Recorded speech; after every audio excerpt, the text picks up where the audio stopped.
Hey everybody, this is Rydo and we're back to video game news. Today is Monday, April 20th. You've officially missed the tax cutoff of April 15th at this point by quite a bit, and yeah, I could only offer my condolences at this point if that has occurred to you. We'll do about an hour of warm-up and then we'll jump into the video game news. I have been talking about how I was planning on moving the warm-up content to the end of the stream, and I had a small thought that I would do that over the weekend, but honestly, the last week and weekend, and I wouldn't be surprised if this week and this weekend, and frankly, the next month or so, even, all is just going to be more of a laid-back time for me, in which I'm going to accomplish even less than what I normally do, which isn't much in the first place. If I have less ambition, then yeah, that does tend to happen. Unfortunately, a lot of what I've managed to accomplish in the past couple of months also is simply by paying through the nose.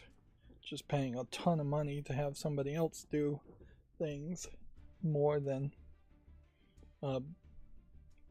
me actually accomplish things, and that only gets you so far depending on the project, because it depends on how involved you have to really be. And yep, at some level in the old days of economics, the idea of being rich enough to hire somebody to work a farm instead of you and your family all working a farm was somewhat liberating for some, for the 1% basically, because inherently, particularly in the United States, the experience there is you're not really that rich and you're not really hiring people to work on a farm as much as you are enslaving people or continuing the enslavement of people to work on a farm instead of you working on a farm. Or in more modern times in the United States, you are just becoming indebted to the likes of banks and equipment manufacturers of giant expensive equipment to work a farm much more efficiently. So yeah, the idea that work will set you free as a concept never really goes that far. Yeah, you can be certainly a certain level of capable, but not by that much. And inherently, society overall has just added more opulence and more unnecessary spending and pushed people to spend more on unnecessary things to make up the difference too, in that certainly 100 years ago you wouldn't have massive amounts of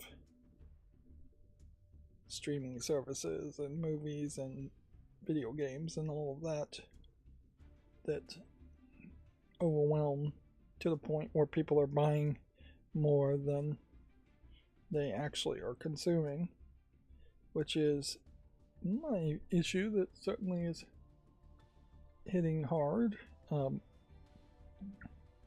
the point where I'm really just now justifying a lot of my video game backlog and my movie collections as this crazy collection legacy thought to give to somebody upon my passing, which who that somebody is still a big question. Who is the protege? Who is the person worthy to take an empire of fairly cool stuff, but would they appreciate it? Would they protect it? Would they maintain it? Would they consume any of it? Or will they just toss it all?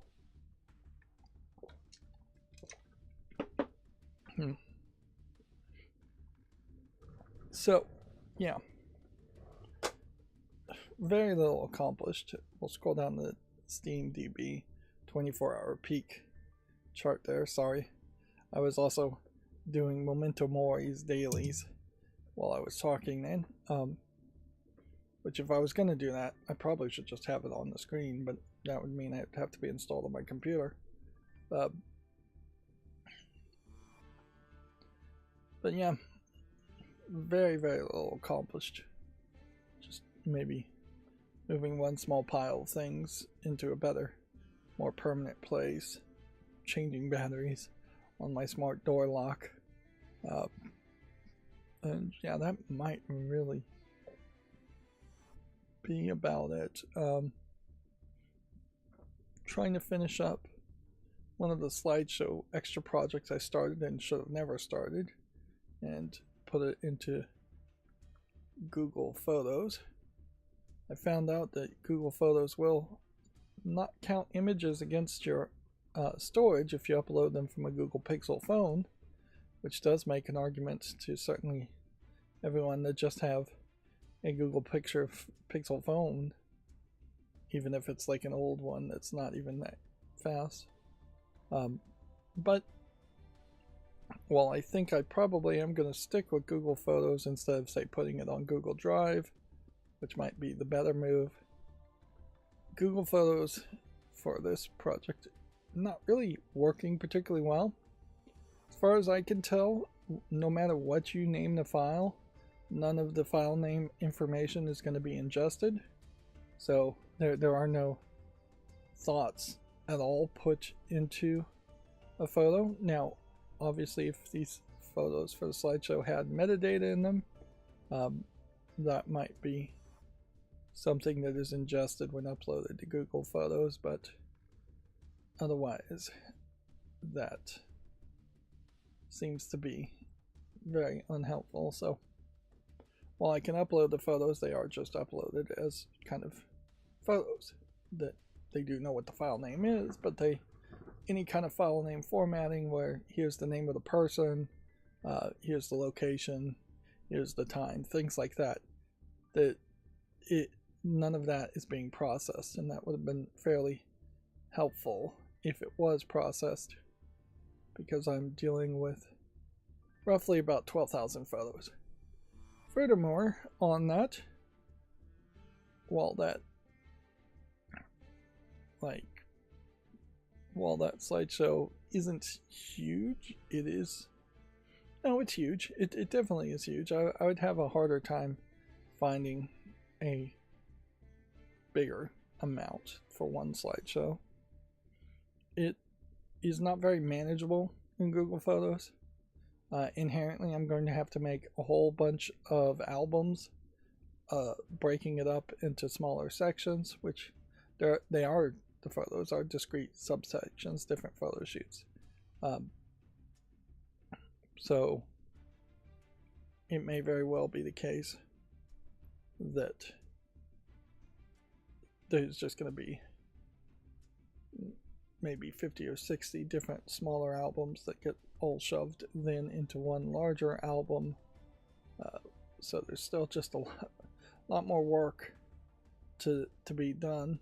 It took several months just to download the photos to the level of quality that I was able to download them, which isn't even particularly slightly above average. So yeah, it's a huge project and a huge time waste that I'd like to be done with. And the biggest problem with Google Photos is that if you really want to download everything from Google Photos, you have to basically use Google Takeout, because you can only download 500 images at once, and you can only add 500 images to a single album in one step.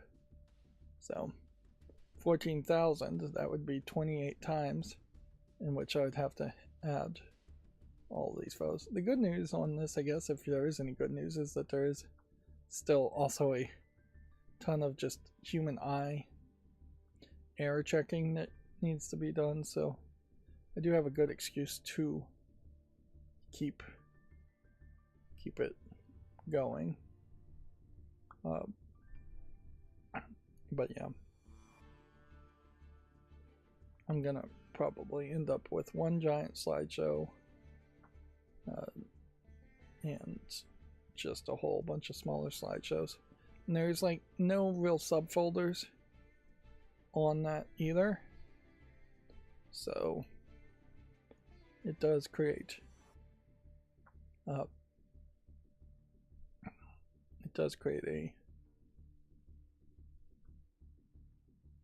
issue, certainly. At best, I could put all of these images in the locked folder, which would make sense considering they are Sports Illustrated model shoots. So Sports Illustrated Swimsuit Edition is what I'm really talking about here. Is an interesting middle step there. It's not full-on nudity that you would get in a Playboy. Not that Playboy barely has full-on nudity from what I can tell these days. And it certainly isn't anywhere close to what you would get on the internet for the most part. Even some of there's like a Reddit subreddit called XArt that is full-on nudes, but it's done in a more clean, artistic, brightly lit room style, and yeah, I'd say Sports Illustrated is nowhere close to that either. But it's still muscular, usually very attractive women in bikinis, sometimes topless. Occasionally you get to see a nipple through a shirt, or the edge of a nipple as they're topless. And usually when they're topless, when they are topless, almost always they are covering up the nipples anyways with their hands or something. It definitely falls under my definition of artistic nudes, and you would definitely see a lot more from artistic nudes in general. That being said, the most conservative of people, which is, let's face it, probably about half the world, still would not find it acceptable. And yeah, there's really no fixing that. It is kind of ironic. One of the model shoots is almost certainly a Muslim, I would say, because the lady is in these bright, colorful, full head to toe coverings. I don't think she'll going as far as to cover her entire face and mouth, but I mean, her hair is not showing in these custom-made swimsuits. Maybe her hands are showing, but not her wrists. That's a interesting contrast, certainly. Ironically, I guess her swimsuit is probably the safest swimsuit to use in that sun exposure is a great way to get cancer. One thing about these collections too is that they're from the Sports Illustrated swimsuit website, but that only goes back so far too. So there's, I imagine, at least 30 years, if not 50 years worth of shoots, photos that were never digitized in the first place. The likes of like Tyra Banks and some of the more recognizable names, although some of the models definitely, I think, have fake names, and sometimes it feels like it's the same model using multiple fake names. But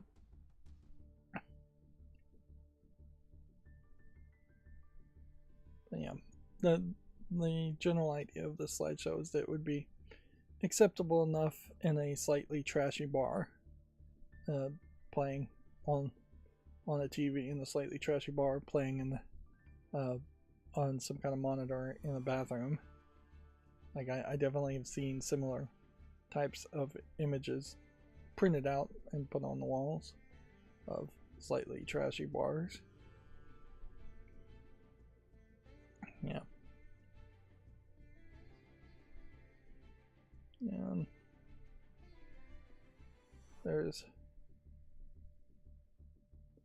was one shoot where it was, I assume, a girl, a lady, and her boyfriend, and that certainly stood out more because they were all wearing the same swimsuit, where all the other shoots they cycled through 3 or 4, and it was all black with a black background. But yeah, guys in general aren't going to look too different if they're wearing your standard swimsuits that are just wide-legged and long. They'll look a little bit different if they're wearing bikinis and things like that, but yeah.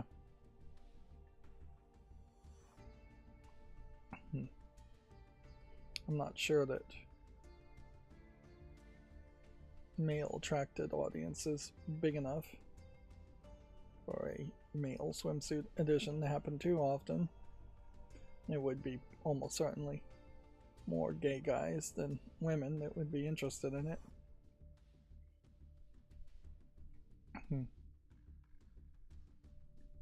Yeah.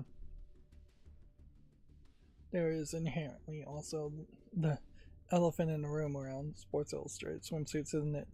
A lot of the models are based off of sports. Like, they are actual Olympians and sports people that are physically fit for doing something more than just looking physically fit. And it is certainly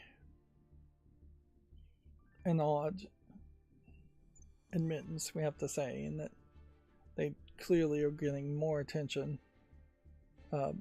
by having to do a swimsuit episode, issue, and shoot and show off their bodies and basically use their objectify themselves, or I don't, maybe that's the wrong word, but yeah, use their appearance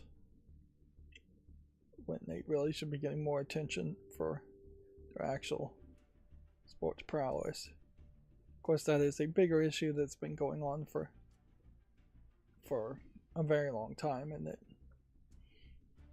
sports is generally male dominated, and in whether it's basketball, soccer, baseball, there is just inherently a lot of sports that are very popular in the male version and are segregated, for sometimes for good reasons, sometimes not so much, and then the female versions are nowhere as interesting. The audience is just not there.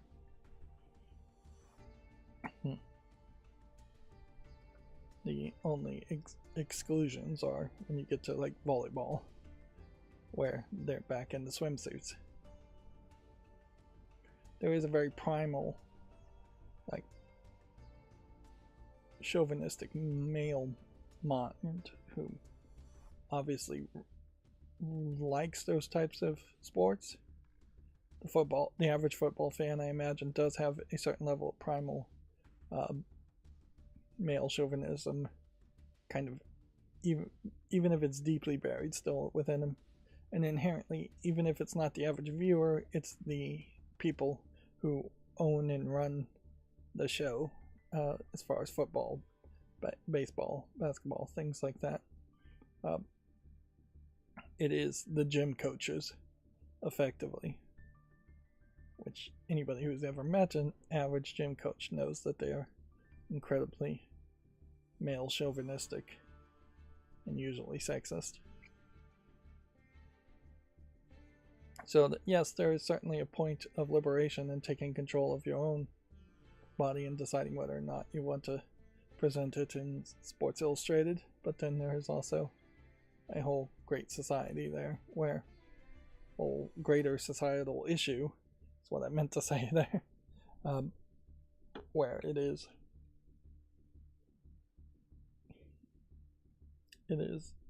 somewhat problematic, but not really that much.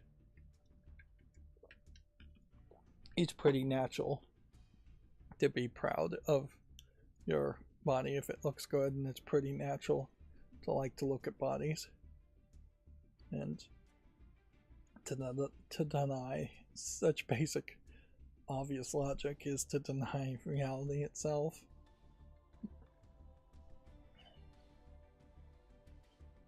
So, yeah. I imagine though that project is just gonna drag on and take forever. It is really space issues. 12,000 photos at basically 1440p potentially are very high resolution images, certainly, but they are also also the big space wasters.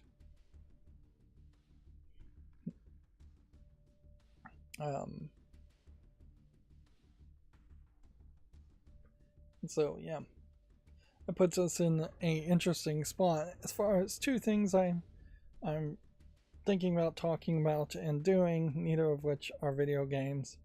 I really should get back to either working on my macros and streaming, because streaming is basically the only thing my channel is doing at this point. Which, by the way, YouTube Shorts can now be turned off theoretically by setting the time limit to 0 under a screen time setting, so that they would just not show up at all. Is that possibly going to be a case that YouTube Shorts are going to finally die and the algorithm is not going to care about them? I don't know if it really is going to go that way or not. The whole idea of TikTok going away, I don't think ever really happened, and even if it did go away, I think you just have a new company spring up doing the exact same thing, and it wouldn't be YouTube that TikTok fans would move to. But yeah, there's a possibility that going back and making YouTube Shorts is going to prove, by the time I get to it, to no longer be useful as far as getting a new audience and new viewers, which that would kind of suck, to put a ton of work into it and then find it's not even the new thing that the algorithm is pushing and promoting. I also saw YouTube put out a video with Adam Savage's Tested. Of course, I'm old enough to remember when Tested.com was not owned by Adam Savage, and let's face it, run into the ground by Adam Savage from what it was originally. But yeah, they interviewed yet another celebrity, or at least former celebrity, in Adam Savage, at least a Hollywood insider, to say the least, as somebody who works in Hollywood and makes props and things, or at least he used to. I'm pretty sure he still does. And they make it out like he came from nowhere on YouTube and didn't have an already huge amount of people who knew him and followed him, and that he made Adam Savage's Tested from nowhere, and it was super successful, all through his good work and his intelligence. And none of that's true. Tested.com was way better as a podcast before Adam and Jamie from Mythbusters production company bought it out to buy a viewership. Jamie, I think, did roughly about 5 things over the course of maybe 2 or 3 years on the channel. Was very uninterested in it, and then it just became Adam Savage's Tested, which I think probably Adam and Jamie split up. They never really got along too well and were only working with each other out of just, I guess, projects had been started and contracts had been signed. So once those contracts ran out, they naturally just separated from each other, in a pretty amicable way, I would say. Still playing a little Pokemon TCG Pocket to get the last few cards I can get that are available to collect. And I said earlier I was playing Memento Mori as far as mobile games. That Pokemon Stadium game, though, I don't think is a mobile game, so, and this doesn't update until next month anyways, so we'll have to wait and see what happens there. But yeah, Adam Savage, just increasingly over 2 or 3 years, became the exclusive face for Adam Savage. Savage is tested, and that definitely was the point where I stopped having any interest in it. In fairness, this also was kind of right at the turn in which technology stopped being interesting. Yeah, there was a time when there was just all kinds of new science and computer stuff and technology happening, and it wasn't just incremental, iterative improvements. But that is not now, certainly. There are very rarely things that come to actual market that are that interesting. Although I did see that Rodecaster is pushing a whole new microphone package that's built more like a computer chip and less hand built like most microphone packages are.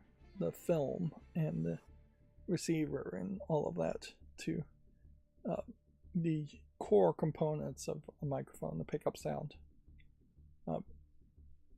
which, if it's a good microphone package, it might be the future for microphones. It might make them a lot cheaper too. Of course, there's a lot of snobbery there and a lot of inflated prices there, so I wouldn't expect anything huge to change anytime soon. But yeah, otherwise, as far as technology goes, nothing is that interesting. That Tested was right at its best when cell phones, Android phones, were like getting major improvements with major new versions of Android, where now a new version of Android means absolutely nothing to people. A new version of iOS means absolutely nothing to people. Last time an iPhone really added anything interesting was probably a decade ago.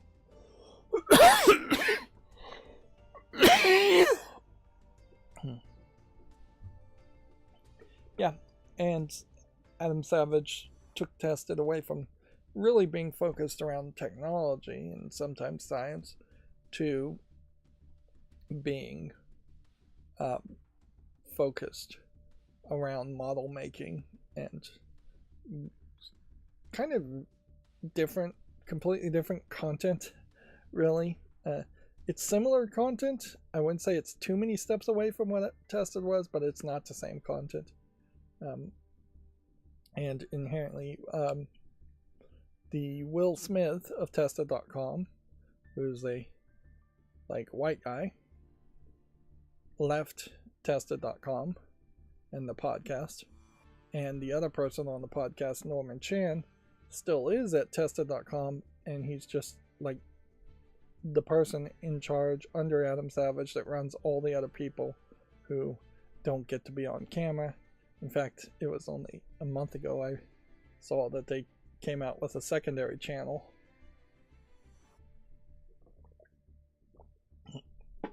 Yeah, what is that site? We should bring that up and show that, just to kind of show the fall of Tested.com. I think it's Subscribestar or something. No, I don't think that's actually the site. Then there is the other thing I've been talking about.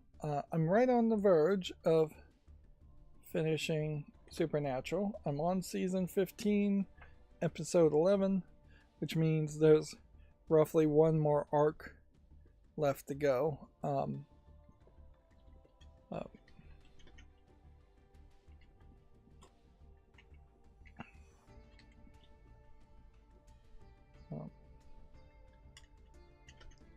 Let's see if I can find it this way. Let's see. Gonna have to add the .com. Tested is not a great website. Social Blade, that's what I was looking for. But yeah, Tested sounds like a great website name, but it's not one that's going to come up in Google searches naturally or accidentally. So yeah, we can see that Social Blade gives it a C-. It is in the 4000s. This is not tested.com though. This is not the right one. So ignore what I just said.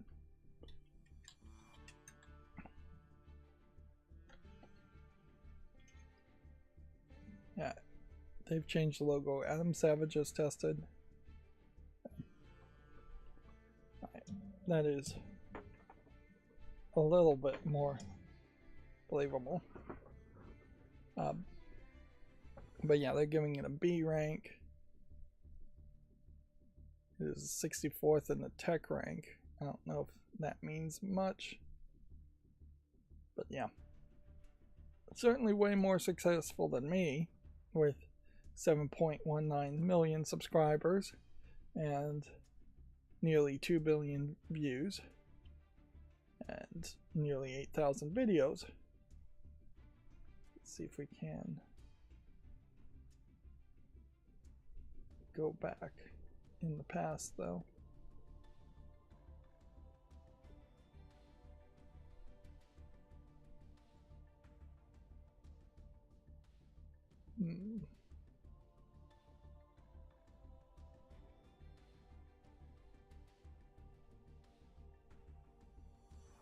Go to last 3 years if we were a platinum member. Oh great.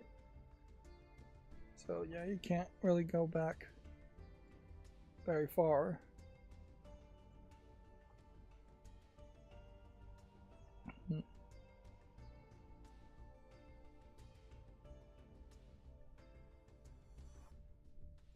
Alright, so that doesn't really tell you too much.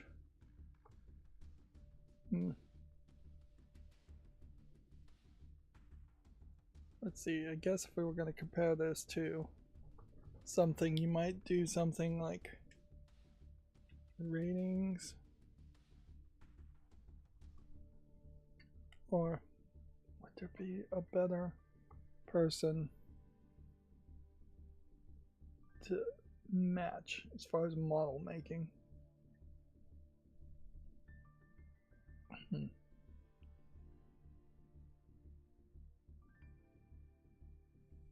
Let's see.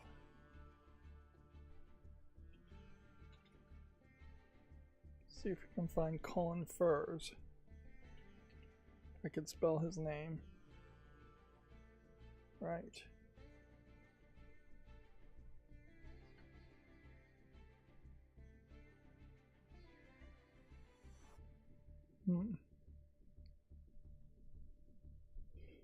I don't know who else it would be a good comparison to Tested.com as far as what they're doing. They're doing like TV prop model making. Red Letter Media, I guess, is probably our best bet. I'll stop looking at this here in a second. So you may have noticed I really don't have a lot to say. In fact, I'm rather shocked by how much fan service is in the 14th and 15th season of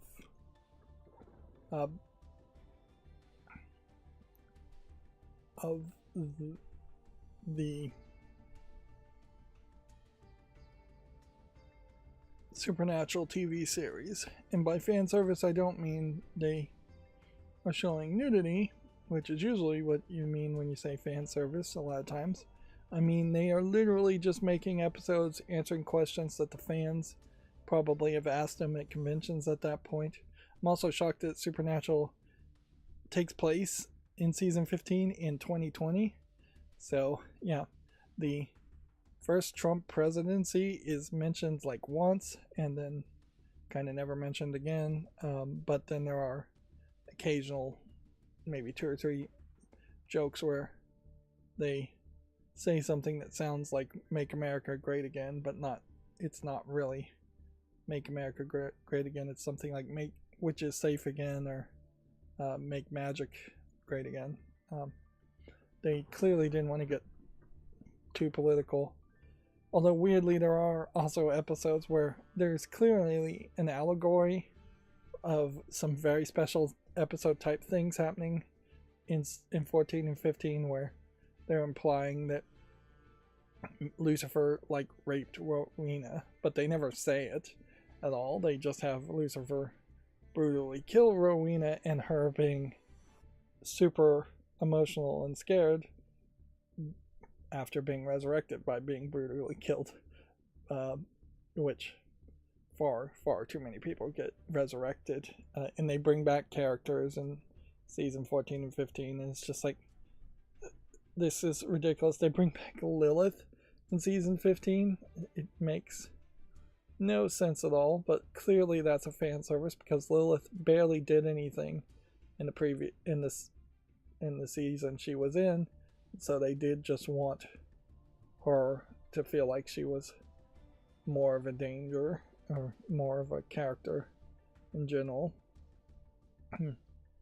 And yeah, they don't even really do a great job at the end of season 14 revealing that God is the bad guy the whole time. Surprise, surprise. And that he's just been writing the stories of Sam and Dean's life, making them miserable, making them die over and over again, making them get hurt and fight monsters over and over again just for his own entertainment. Which up until that point, that really wasn't the point of the whole TV series. And as such, it also just kind of feels like a lazy video game solution, that you've just power crept to the point where you have to kill a god for it to even feel impactful.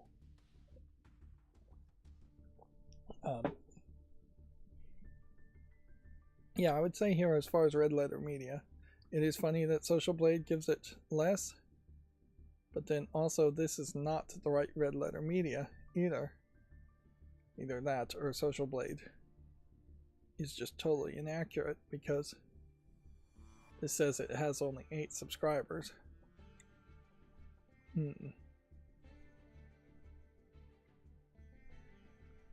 Which, yeah, this is a fake Red Letter Media account, so that doesn't really tell us anything. But yeah, the idea that at the end of season 14 you set up God as the bad guy, and then you spend at least 12 episodes barely doing anything at all towards moving that story forward, is just supernatural in a nutshell. There are 15 seasons, but there are probably close to 33 different arcs, 33 different bad guys, 33 different focuses, and in that you have 12 episode runs, roughly, in which probably 8 are mostly unnecessary. I do, in general, like the older, more mature Sam and Dean, but then even that's not perfect, because they really have moved Dean now to being an old man who's kind of a geek, and they're pushing that idea, and I almost certainly that is just the way the fan fiction writes them, and versus the angry, more cool guy that he was written as at the very beginning of the series. He's all into horror now. He at one point, several times, they've joked he's into Asian porn. Weirdly, he's into Asian live action and animated porn, which I don't know how many people would be into both. That is kind of a weird thing, certainly. It's a pretty big difference there. But yeah, they have made Dean much more of a geek, and they did a much better job with Sam as far as just kind of softening him and maturing him into a more well-rounded person. Of course, Jack has come and died and been resurrected by episode 12 of season 15, and yeah, and that whole nonsense really didn't need to happen either. And they bring back like Catch, even like it doesn't really make a lot of sense. Obviously, I'm not playing any games on Steam still, so it's gonna be basically a month since I last played Resident Evil 2. Which, yeah, I don't see any reason to bring back Catch or push the idea of the Men of Letters.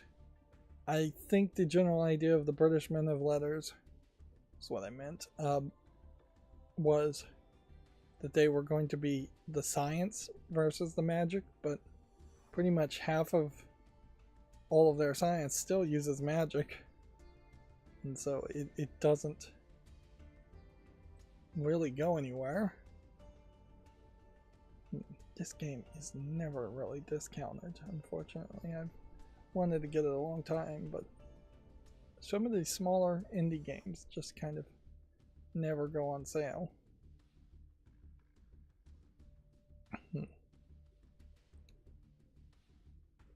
Yeah. They bring back even Lucifer for a brief second when they surely should have gotten rid of him. So yeah, in the idea of remaking Supernatural, which is the mental thought I've been having as far as taking 15 seasons and breaking it down into a very tight 5 seasons, all of something like Babylon 5, where I think there was like one silly episode in 5 seasons that didn't directly push the story forward, and in fact didn't have the entirety of the episode, or almost the entirety of the episode, focused around pushing the main narrative forward, even if you didn't really realize that's what they were doing as you were watching it. I question whether you even should have like God as the final bad guy. Like that would be a pretty great way to separate a remake, is to just not have Chuck as a character at all, not have any kind of giant god as the final bad guy, as it were.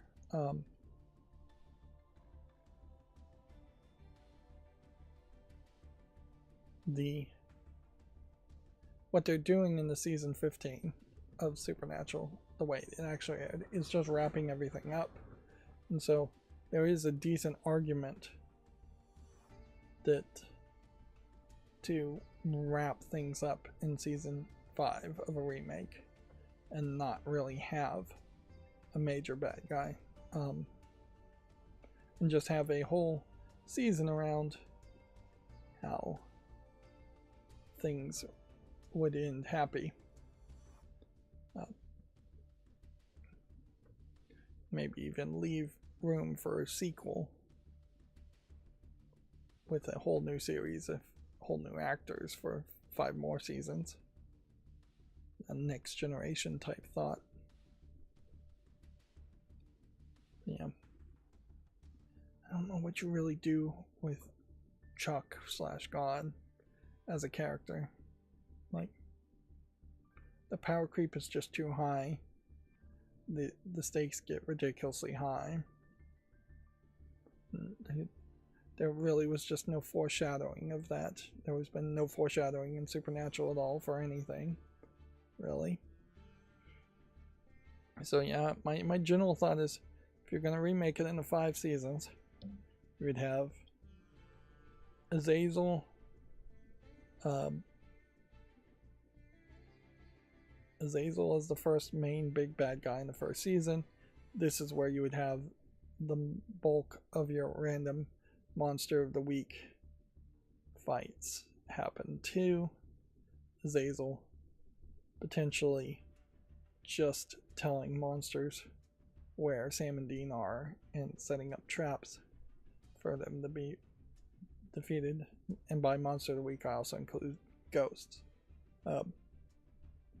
Then in the second season, that's where you have the bureaucratic Crowley and demons in general step things up.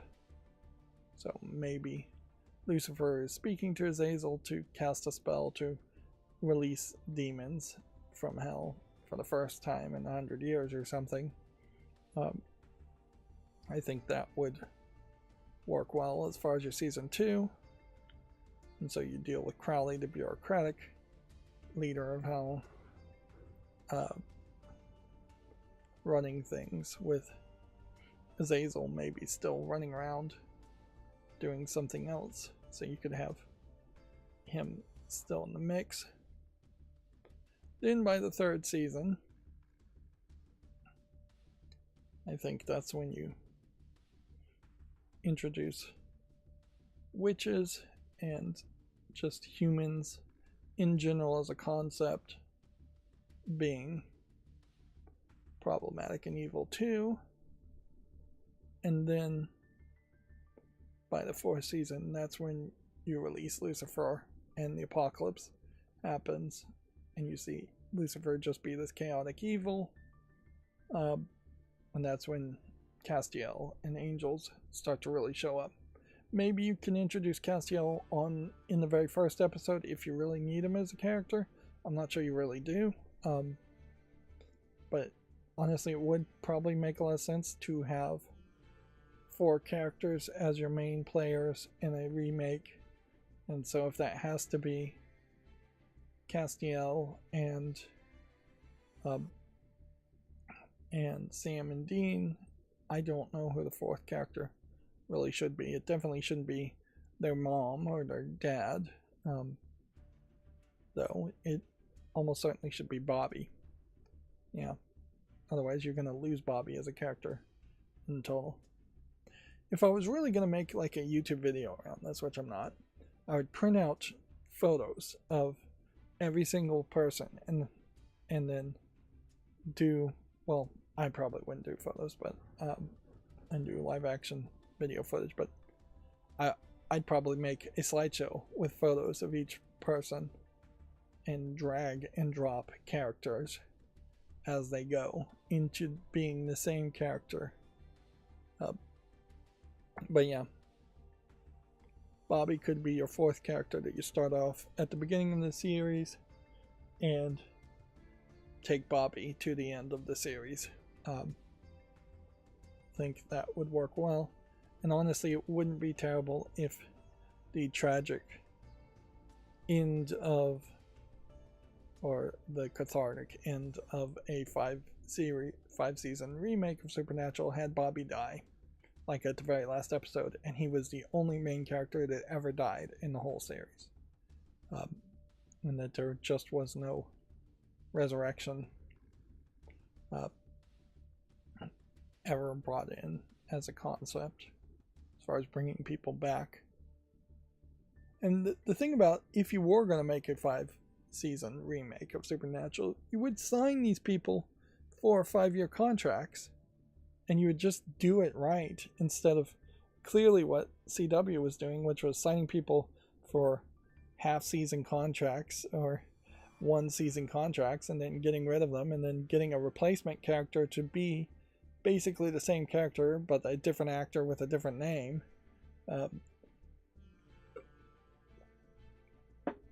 which just bloats the series like crazy. Yeah. And it leaves, even at season 15 where I'm at, a mushy mess of a somewhat nostalgic memory in my head of what the series is compared to what it actually is. And when you start to actually pay attention and watch all the episodes in a row, you start to realize that Sam and Dean are never on the same page, that they are always fighting. Like maybe 2 or 3 episodes out of 15 seasons, they are not fighting with each other. And yet, in my nostalgic brain, they're on the same page and they're working together a lot better than they actually do. Or my nostalgia ignores a lot of the silly episodes, but there's quite a lot of silly episodes, particularly in the last arc. And the last arc of 5 seasons, if you can call it an arc, really, it's 15 arcs, really, but maybe even 33 arcs. But yeah, the last 5 seasons, it's not better than the middle 5 seasons, really. It's all very mediocre. Of course, I can't inherently point to another sci-fi series that is that much. Why didn't this one open? I don't know. I don't have this clicked, do I? Interesting. So, yeah.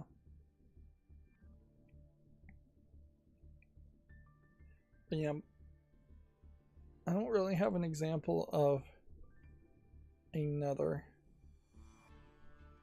sci-fi show that would be much better. Like, if I was to sit and watch all of Buffy the Vampire Slayer or the spin-off Angel, it would be the same thing. Like, and honestly, I think you could probably get Buffy the Vampire Slayer into 4 seasons very tightly. There is a thought, certainly, in my mind. Yeah, this is still $10.50 for a puzzle game. That is fairly expensive. And that's as cheap as it's ever gone. It's according to SteamDB.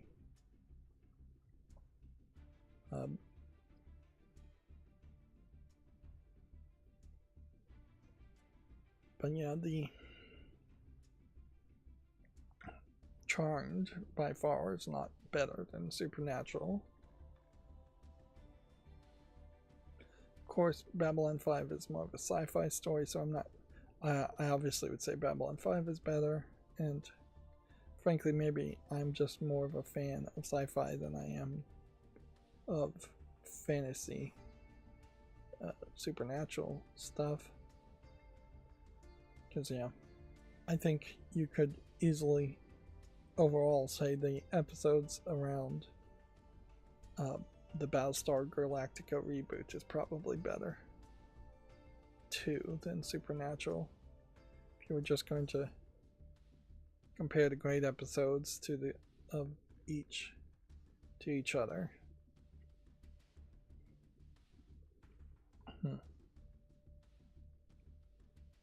Oh, well, there is one show that I watched, and it's probably impossible to find and watch, that I thought was really good and probably better than Supernatural. What was that show called? Fort Salem.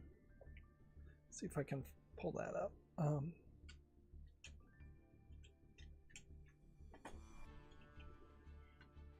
It was on a lesser known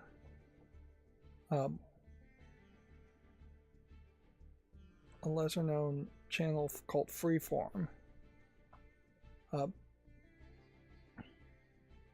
You can rent and buy it on Prime Video. It weirdly, I would say, is probably a bit more of a military show than you would think, considering it's a world where witches totally have power and exist, and they're going to this school, military school, to join a special division that works with the U.S. Army. I can't remember who they really were fighting each other. But yeah, and so you're following these 3 witch girls too, going through the process of becoming witches, and then eventually having a bigger fight that they have to fight.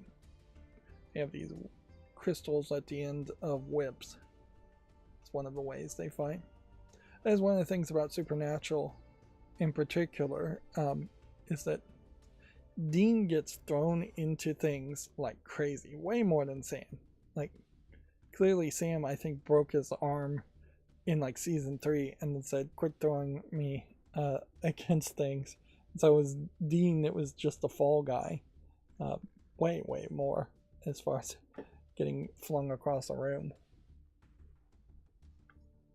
And if Sam is flung across the room, it's usually he is very softly flung with his back to a wall, not flung and lying in a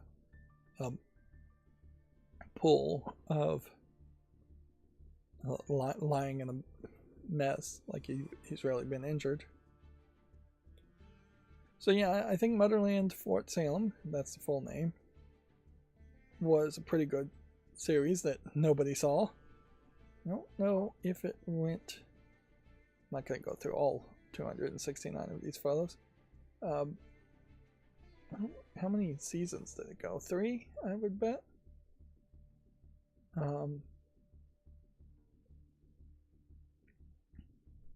Yeah, and I guess Warrior Nun is not a terrible one too. I've only seen maybe the first couple of seasons of that. So yeah, you do get the occasional series. Lost Girl kind of fell apart pretty quickly. You can see the more like this definitely just matches things based on keywords. I believe Legacies was on CW as Supernatural was airing. Sabrina also probably on CW. A live action Fate the Winx saga. Interesting.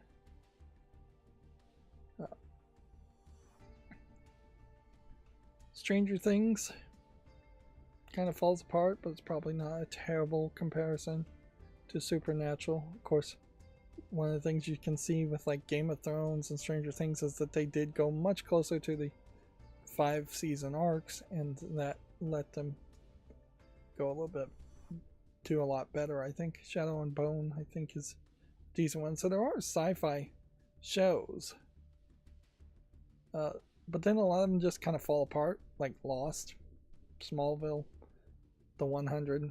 All of them just go on forever, and they just don't really have anything. I saw the first season of From, and like that. Black Mirror is an anthology series, so that's pretty different.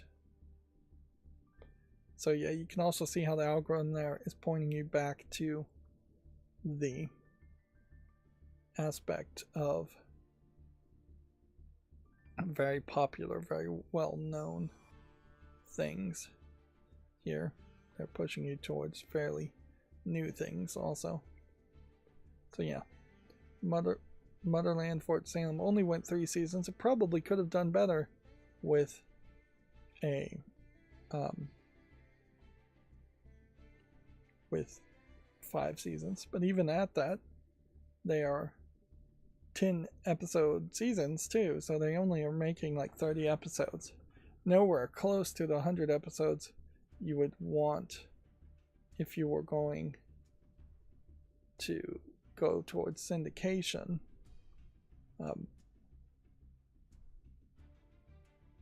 Yeah,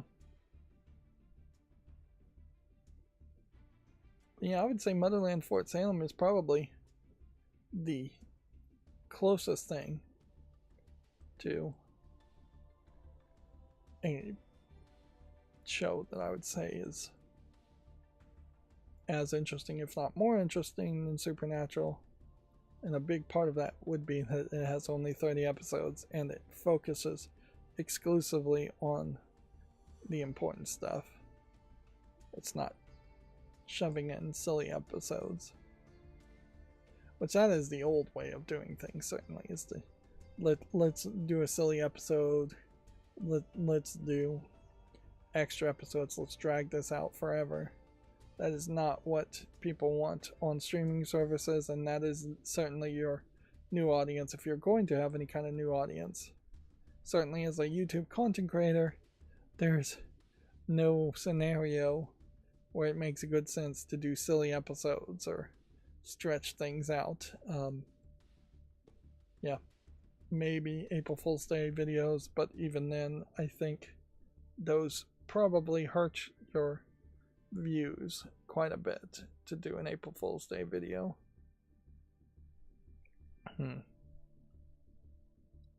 So yeah, I would say that it is very different now.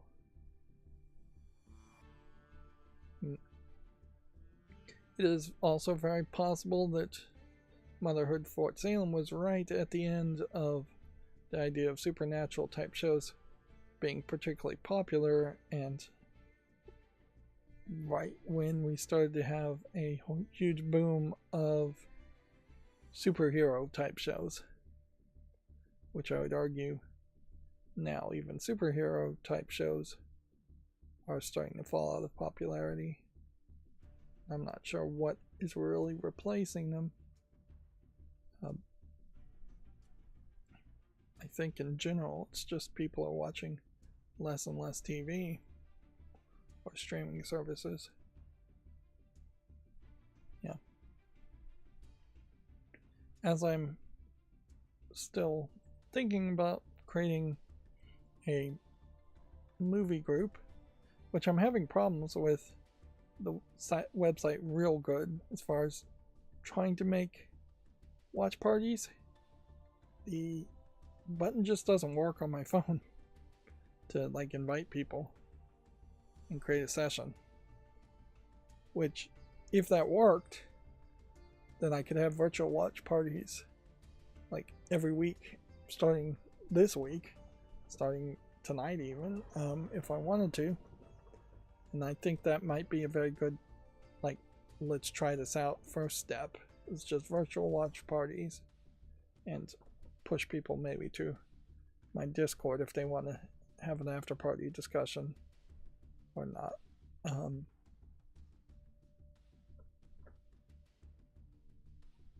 Which, yeah, I think that might work pretty well. Pragmata, we can see, is overwhelmingly positive. People seem to like it. Perhaps this is just a really good example of Capcom not overpromising and kind of showing you what the gameplay was going to be, and then word of mouth really spreading. Although I'm not sure that a ton of word of mouth really here hasn't been just people that have been given early access of the game. I've also seen some ridiculous headlines like Pragmata is encouraging people to start families, which, seriously, if you started playing a game 4 days ago and you're making the decision to start a family based on that, do not start a family. You are far too flippant and far too stupid, for lack of a better term, to be starting a family at this point. That is a ridiculous headline. Inherently, if you are actually planning on having children and starting a family, which is what people mean when they say starting a family, they don't mean getting married, inherently, or adopting. Well, even if it was adopting, trying to have children or trying to adopt are both extremely long processes when you're trying, and extremely short processes when you're not, unless you just accidentally get pregnant. Trying to get pregnant, actually, for a lot of people, takes a long time. It's really hard, and there is a significant amount of early stage and even late stage miscarriages that just go underreported, and people just don't know about it at all.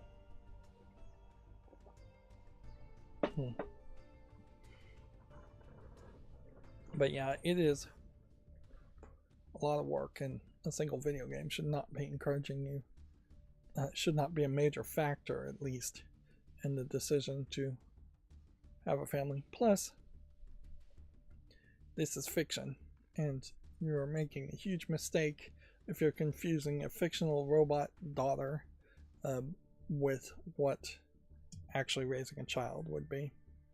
The odds of you having a daughter anywhere close to this robot are pretty low, and even if you were able to raise a daughter close to this robot daughter's personality, that is going to be 10 years from now. You're going to have a lot of dirty diapers to change, a lot of bottle feeding, a lot of breastfeeding, a lot of staying up in the middle of the night with a colicky baby crying. You're going to have a lot of medical scares. You're going to have a lot of falls, trips, bumps, bruises. And yeah, you're going to have very opinionated, whiny 2-year-olds, 3-year-olds, 4-year-olds, 5-year-olds, all the way up to 18-year-olds usually, as far as personalities go. Yeah. Inherently, I guess if you did want a perfect child, having a robot delivered at the age you wanted, pre-programmed to act the way you want them, would be the better way to do it. And heck, we aren't too far away from the thought that that might be the future, is that we will just have a lot of sad, lonely incels hiring out robot children. Although, I don't know why you would really want that in general. I suppose, though, if my robo vacuum looked like a child and acted like a child while I was around and then went into maid mode and cleaned the house, there might be an appeal there if they did some more practical things in general. But yeah,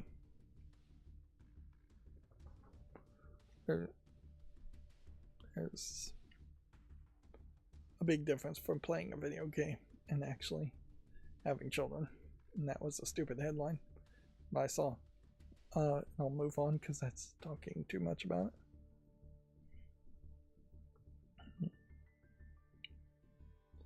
Yeah, I'm glad to be close to being done with Supernatural, but I am also certainly aware that as soon as I'm done with Supernatural, I'm just gonna watch the last season of The Boys. I assume this is the last season, and I probably won't get too much out of it and watch the next season of Invincible and probably not get too much out of it either.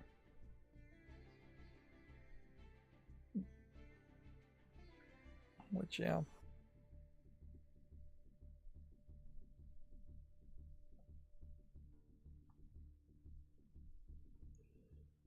There is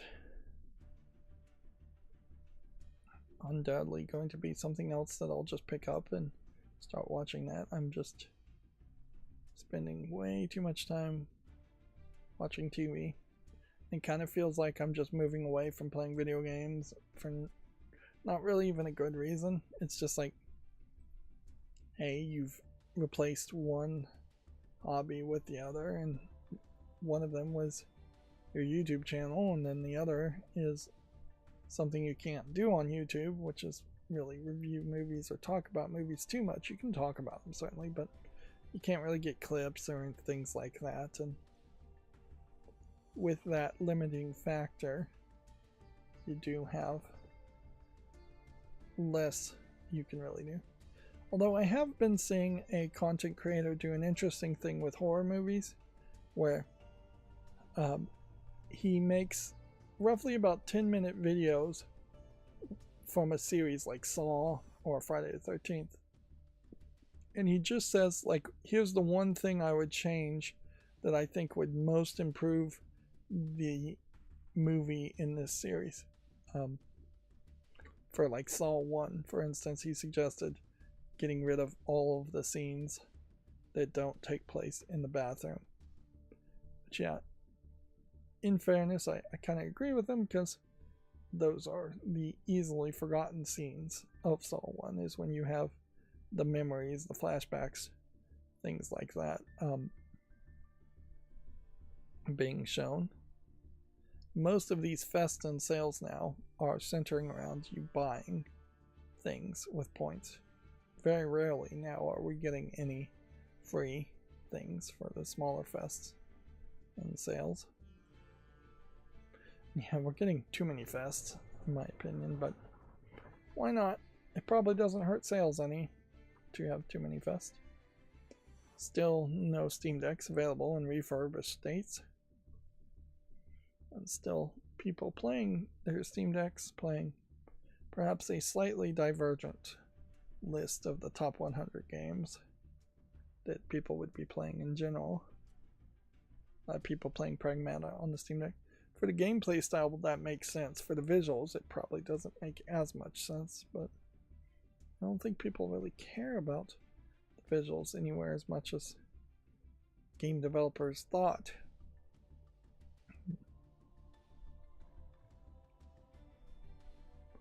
Yeah. The other thought, certainly with TV shows and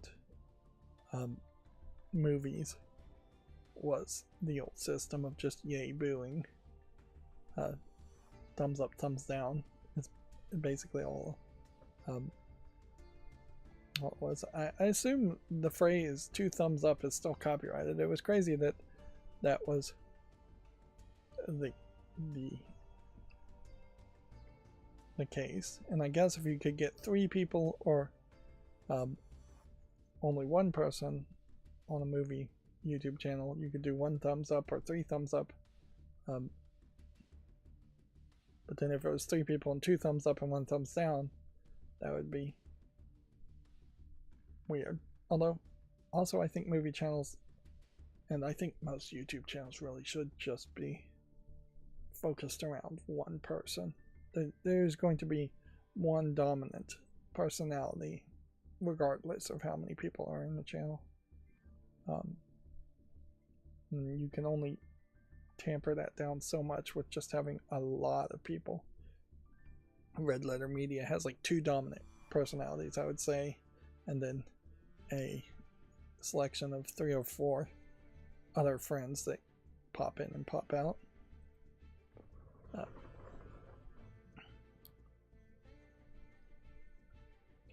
Yeah. You either, when you have a movie channel, do something fairly creative that I can't think of, or you just end up becoming Wikipedia the show, where you're just recapping the events of the movies. Which, yeah, part of the thoughts, and I've had a discussion with one person who definitely doesn't feel like they're even really the right type of person for the movie group I'm thinking about creating. They are more into video games anyways, but I posted a discussion there with them around the idea of the vetting process of having people write a 3 to 5 review after watching Silence of the Lambs, Princess Mononoke, and Monty Python's Life of Brian.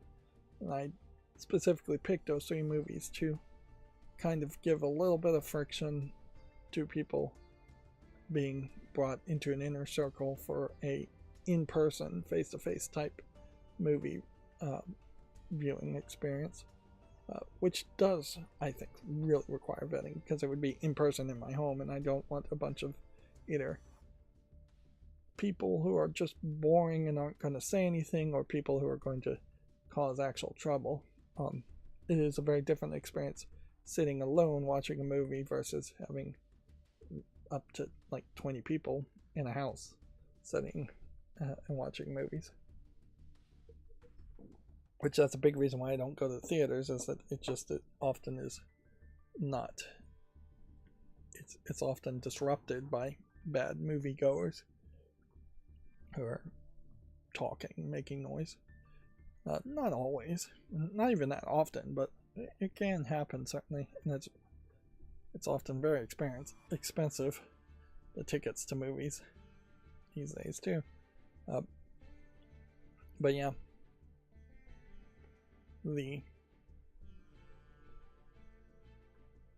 vetting process in particular, I feel like is an idea that I'm falling more in love with, and honestly, talking to the person and them going, I don't, that feels like homework, pretty much shows me that the vetting process is kind of working, because I don't really think anybody should be in a movie viewing group if they feel like being asked to watch 3 movies is homework.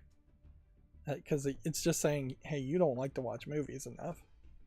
And that is the big deal, is that a movie viewing group, you're making that kind of your main thing for at least part of your life.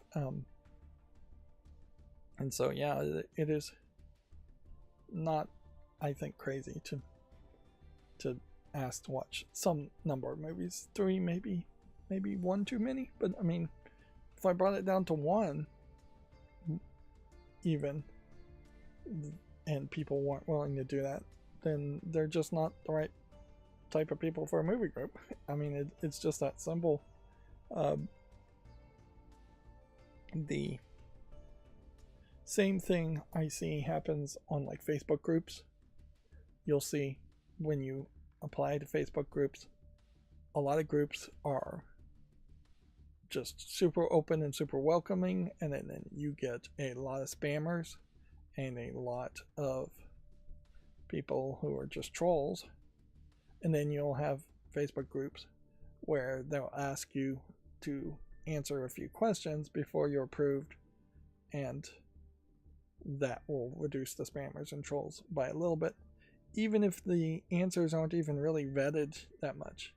A lot of times you'll have groups that will have a bunch of questions for you to fill out, and you just won't fill them out, and you'll still get approved. But yeah, anything just to prevent bots is the general thought there.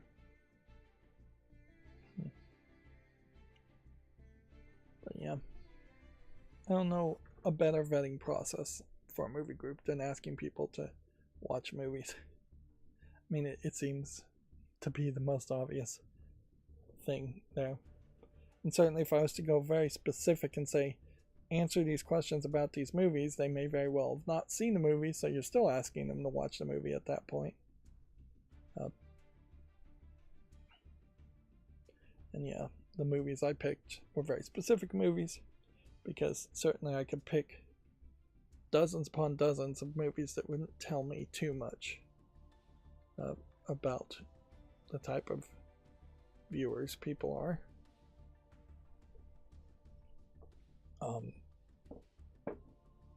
Yeah.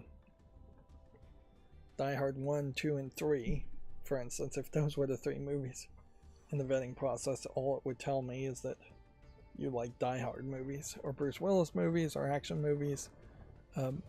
It would tell me that you are cool with the level of cursing and violence. Certainly, and blood. But that wouldn't cover the entire variety of movies out there particularly well. There is a thought certainly that this movie group would also fall apart, is that there would just be less and less movies I want to do. So I do think it is probably going to be even virtually like once a month. It could be once a week, certainly. I don't think any more than that makes any sense at all. But I also have to get real good to actually work as a website, or find a different website to try and centralize a group and focus on movies being selected not just by me properly. Yeah. Alright, well, that's over an hour of warm-up, which, it's funny, it took me over an hour to say I basically did nothing over the weekend and spent way too much time in bed, really. I did things, but not a lot. Definitely not 48 hours of activity for a normal person. normal, healthy person. But yeah, Supernatural is almost done, and I will stop talking about it probably by Wednesday. Almost wish I did have a way of better fanficking a remake of Supernatural in the 5 seasons. There are several shows that could be remade to be shorter, certainly, but not really a ton of them. It'd be kind of crazy to try and remake Friends or The Office or MASH.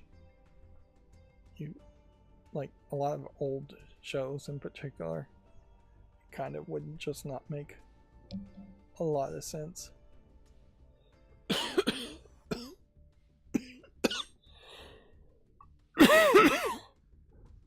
But yeah, if I was running a ABC, NBC, CBS, Fox, I would either be approving a whole bunch of new productions or remaking a whole bunch of old things. Of course, there's always the argument of remaking old bad things that failed instead of remaking great things that already exist. Anyways, let's start now and go through the Video Games Chronicle headlines. Ubisoft has confirmed that Assassin's Creed Black Flag remake reveal. The iconic pirate adventure returns. Black Flag Resynced will be revealed via a live stream this week, which inherently does. Yeah, they just have it scheduled for a couple days from now. Does me a favor, though. It certainly kicks me in the shins too, as far as at one time I was trying to play all the Assassin's Creed games, and then at one time I was trying to replay a lot of the Assassin's Creed games, but I did not get past Assassin's Creed 4, so I didn't even make it to Black Flag, which inherently the modern Assassin's Creed series is not, I think, even that connected to Black Flag, but it's definitely not connected to anything before Black Flag either.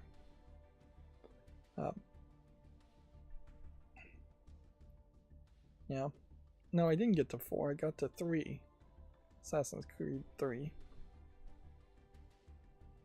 So I guess there is a slight connection to being the grandfather of the protagonist of Assassin's Creed 3, but I don't think that says too much, other than it probably just proves Connor as a character was not that popular.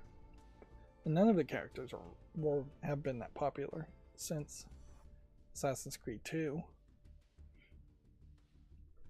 Let's see, for the second month, Square Enix has shut down a Japanese content creator for harassing the Final Fantasy XIV staff.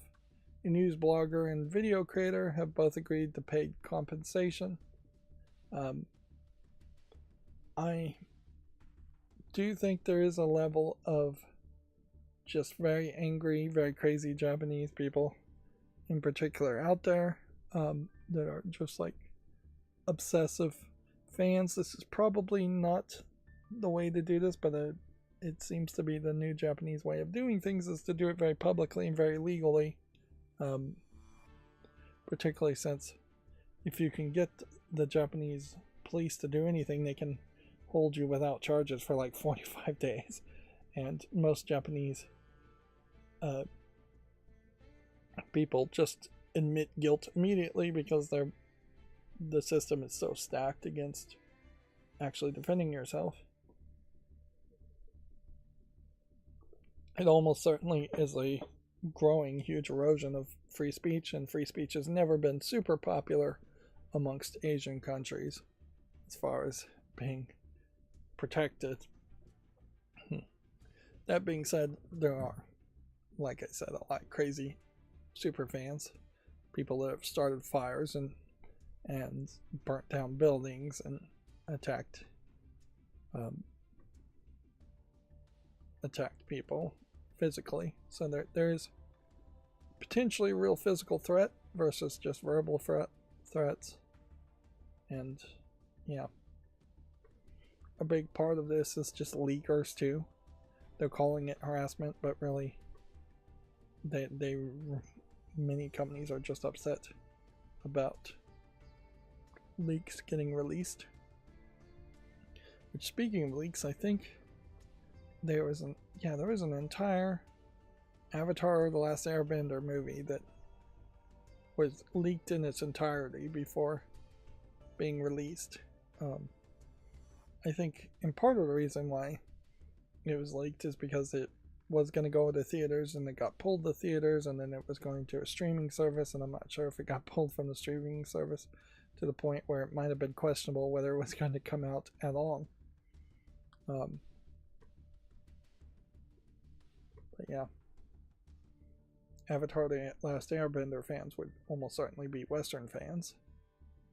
So harassing leaks, things like that do happen, but only in Japan. So far have we seen video game companies specifically start to attack their fandom, or their super fans, or their crazy fans. And this definitely echoes and reflects back just a little bit on Square Enix and the way Square Enix is run, and that they don't run their company particularly well, and they seem to be unwilling to really take any criticism on and actually listen to it. Square Enix notorious for criticizing their lower level employees and creators and saying that the games aren't making enough money, when the upper management of Square Enix never changes and never adjusts their expectations. So for years they've been complaining about games not making enough money, even the Final Fantasy games not making enough money. Which, yeah,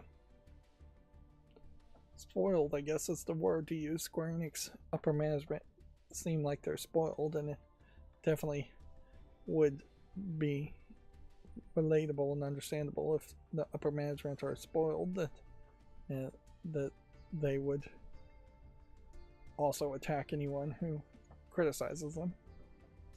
Notice that that Video Games Chronicle is putting it in quotes, harassing, not being willing to use the phrase outright themselves. Moving on, speakers have been announced for the Summer Game Fests, the games business live event. Okay, well, the games business was a website / YouTube channel that was created through funding from Jeff Keighley. Up until this point, I don't feel like he has actually been directly involved with any of the content on the games business. And he's mostly, I think, let this guy, if I was to guess, be in charge of it. That being said, this guy has a much better headshot than this guy does, and it seems like he is going to step in. It feels like it's been roughly a year since the games business started to happen, and he is directly integrating it into the Summer Game Fest presentation. Which probably isn't a good thing, because there was supposed to be some editorial separation between Jeff Keighley, who is obviously a hype man and just promotes games, and gets a lot of money for being a hype man and promoting games, and what the games business would need to do to be a legitimate news source. I never got far enough with them to actually even evaluate them as a news source. I felt like they were pretty boring videos, podcasts, and I just didn't see anything special happening there. Mostly it, I think, is interviews with people who've worked in the industry, and so this is really just more like a Hollywood Insider type interview where they're just going to ask the easy questions and get sound bites and not actually do any real journalism. Really, it's just going to be commercials in disguise, I think.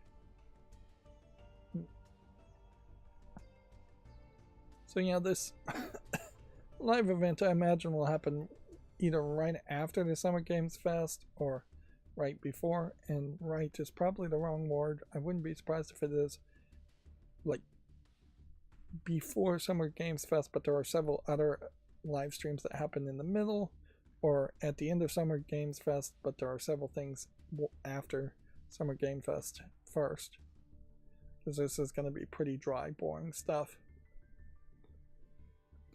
Xbox has officially announced a Forza Horizon 6 wireless controller and headset. Interesting that we're starting to see headsets be bundled with these kinds of things. And I think Forza Horizon 6, I don't think this color palette by any means. This seems pretty ridiculous for a color palette. Maybe this is a hint that in the future, headsets are going to get pushed a little bit more with the Xbox infrastructure. Which, in fairness, they have for a long time. Even with the 360s, they came with really cheap headsets, so they wanted people to chat a lot more, but I'm not sure how many games really benefit from chat. And I think the idea just kind of falls apart. And I think a lot of parents are better off not letting their kids chat, and even a lot of adults are probably better off not letting chat be on. Let's see, Xbox has revealed the next 10 titles are coming to Game Pass, including Final Fantasy V. 10 games will also be removed from Game Pass next week. There has been a growing thought that they might shift how they do Xbox Game Pass, but I question if any big changes are going to happen anytime soon. I think we will probably see less quadruple A games getting put on Game Pass day one, and that will be a way in which they can internally justify lowering the price of Game Pass. A Elden Ring movie cast has been revealed. It's claimed that A24 Film has a budget well over $100 million. Alex Garland's Elden Ring movie begins production in the UK this week. Okay. I don't know if there's really too much to take from that. I don't really know the story of Elden Ring. I think it's pretty good, and people certainly love the game, but I don't know how well it would translate to a movie. And at some level, I almost feel like this is a scam that should not succeed, and that you would have George R.R. Martin write some of Elden Ring, and then it be effectively just a backdoor pilot in video game format to a movie, which I'm sure is really what George R.R. Martin would rather be doing, is just making movies from scripts instead of writing books or TV shows. Yeah. This is also another one of those examples of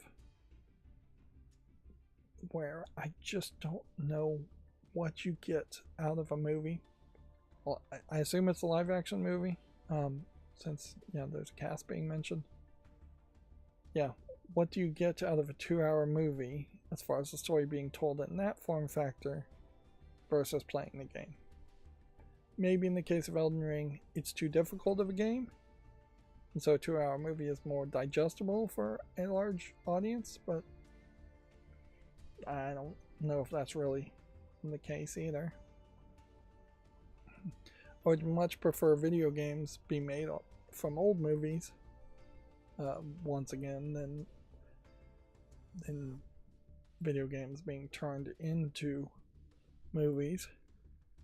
It is kind of crazy that we don't have modern twists and takes on like Indiana Jones movies and like the Goonies. Honestly, you could go through Steven Spielberg's entire action catalog and make a video game off of all of those. And honestly, you could probably do a decent amount around even the less actiony movies too. At some point, that was kind of what I thought Telltale was going to do, and Telltale tried to do that somewhat, is have games be loosely based off of movies. They had a Back to the Future game, for instance, early on, and a Jurassic Park game early on, but yeah, they didn't go any further than that.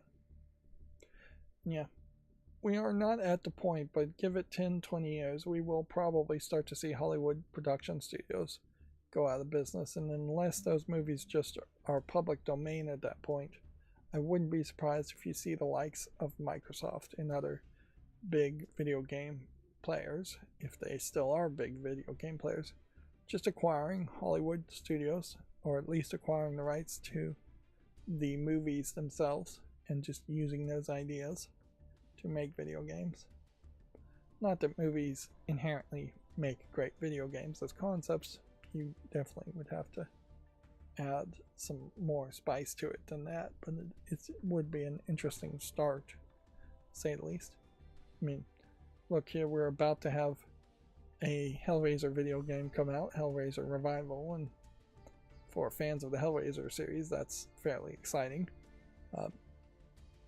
But yeah, you're talking 1980 movies just now potentially having video games, and most of that has to do with just one or two production companies owning the rights to those horror movie series and not really doing anything more with them other than make movies and release them.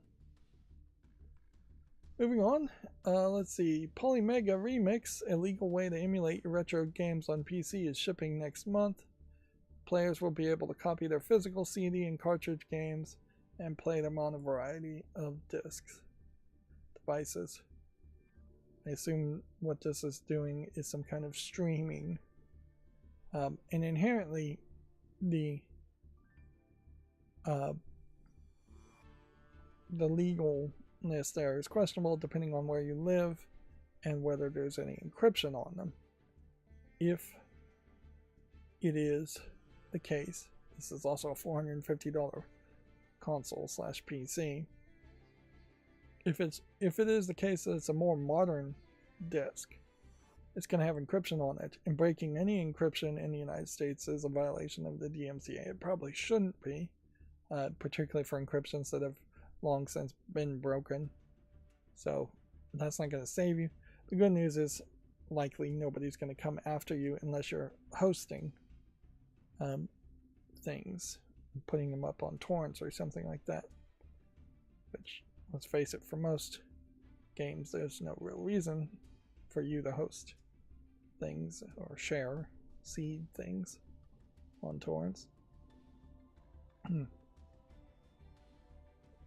It would be crazy to really buy this. I don't see anything here worth $450 for emulating things that are up to the Nintendo 64, which you could do with a Steam Deck. So again, the contrast here is get a Steam Deck and it will cost you probably less than $450, and you can install software to emulate NES, Super NES, Mega Drive, Genesis, TurboGrafx 16, PC Engine, Nintendo 64, Atari 2600, and Atari 7800, plus a ton more. I would say, let's see, 1, 2, 3, 4, 5, 6, 7 consoles are mentioned here. Probably would get at least 30 running really good on a Steam Deck without any problems. You might run into some problems trying to emulate PlayStation 2 games. PlayStation 3 games might be a little difficult, Nintendo Switch games are like fairly brand new. Wii games might be a little difficult on the Steam Deck, but not really guaranteed to be a problem either. Furthermore, if you do have the physical media of these things, unless you can put these in ROMs and move the files around and make like 3 different copies on 2 different media as far as backing them up, I don't know if you would want to plug in a disk into any drive until you can make a master quality, archive quality backup of that, because yeah, one scratch and your disk may be completely broken. I have a whole bunch of DVDs still wrapped in plastic from probably about 10 years ago, and there is definitely a question as far as when I open them, if I ever open them, will the discs actually be completely degraded and just like bit rotted, which is a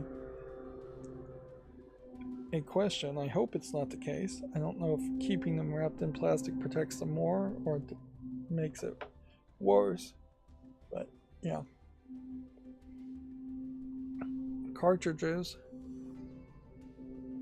get dirty and often have to be cleaned, but CDs would be the real danger. Certainly. And yeah, in the aspect of downloading ROMs versus making ROMs, sometimes the ROMs are better compressed and take up a lot less space if somebody else makes them than just making a archive copy of something.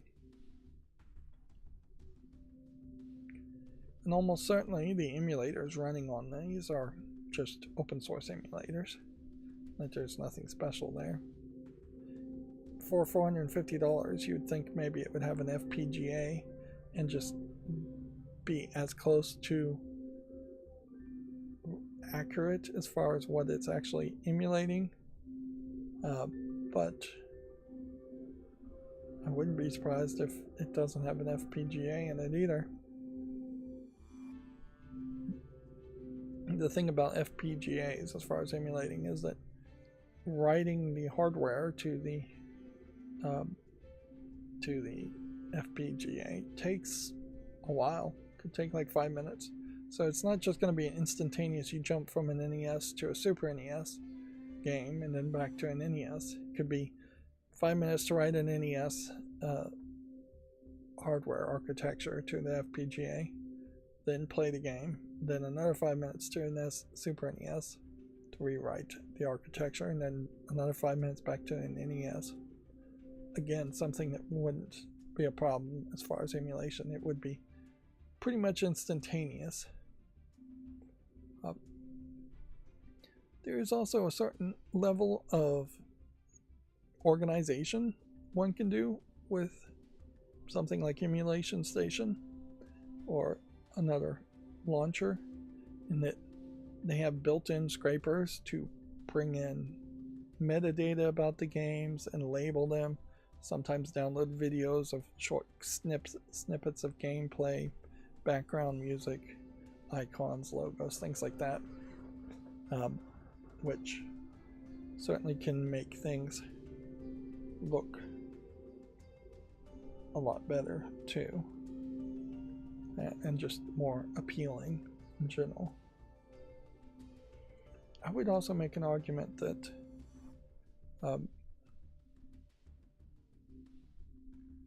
a lot of retro games have 2 small audiences: people that are hardcore retro fans and want to play old games that are old, and then babies. Not actual babies, but like kids that have barely played any video games at all, and you want to get them young before they get into something like Fortnite and just think something like Super Mario Brothers is just ugly and not worth playing and too hard. And both of those audiences, I would say, are pretty small as far as retro people go. I imagine your third audience is collectors that just collect a bunch of ROMs and don't actually play them.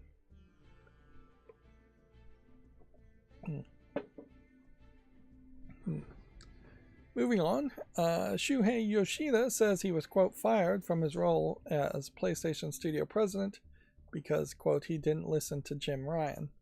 Yoshida previously claimed he was forced to take on a new indie role or leave the company. Is this involving an actual lawsuit?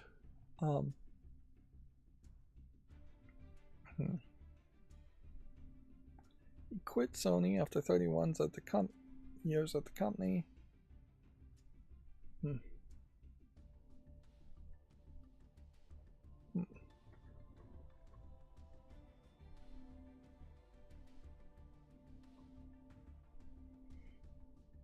I mean, it's fairly believable. Like,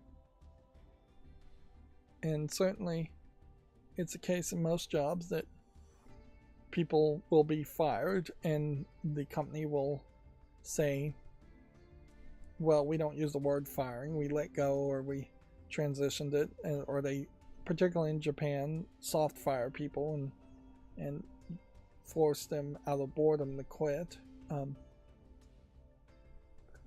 At a certain level,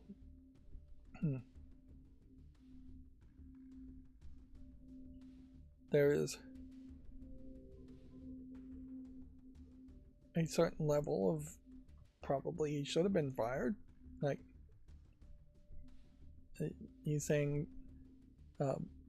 Jim Ryan asked to do some ridiculous things and he said no, which, yeah, at a certain point, if your boss asks you to do something and you say no, you should be expected to be fired for insubordination at the very least. In the military, you might be shot at for insubordination or arrested for saying no when you're being told to do something. In particular, for a Japanese person to say no, it very well must have been pretty crazy things. And at some point, I guess Sony righted the ship because Jim Ryan was no longer in charge. But maybe you could make an argument that Jim Ryan's reign was not as successful because there was just a whole bunch of Japanese people not listening to him and saying no.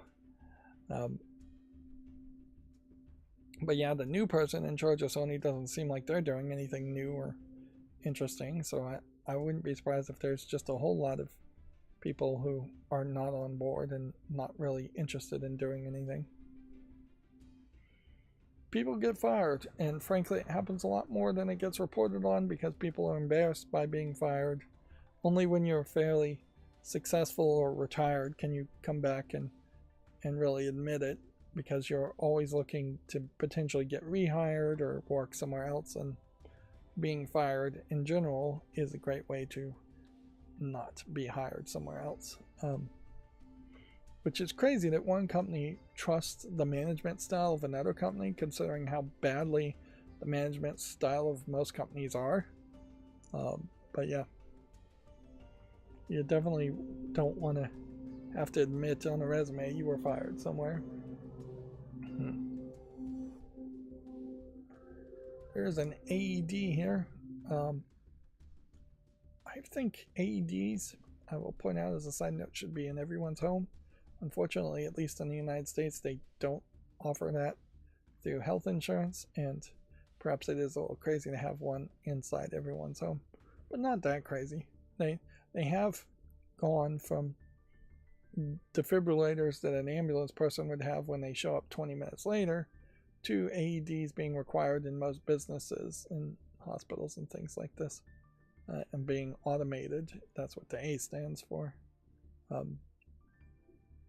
Echocardio device, I believe is what it stands for, where it will automatically sense the heartbeat and the pulse of the person it's attached to, and then recommend shocking or not, usually talking to you, and then it will say stand back after you press a button to confirm it's going to shock somebody, and so everybody just stands back and it shocks the person. I don't know if it shocks a person a second time, though.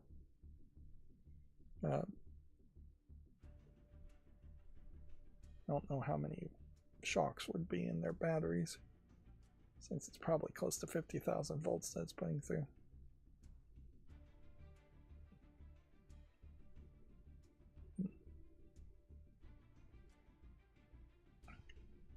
But that has really nothing to do with this story.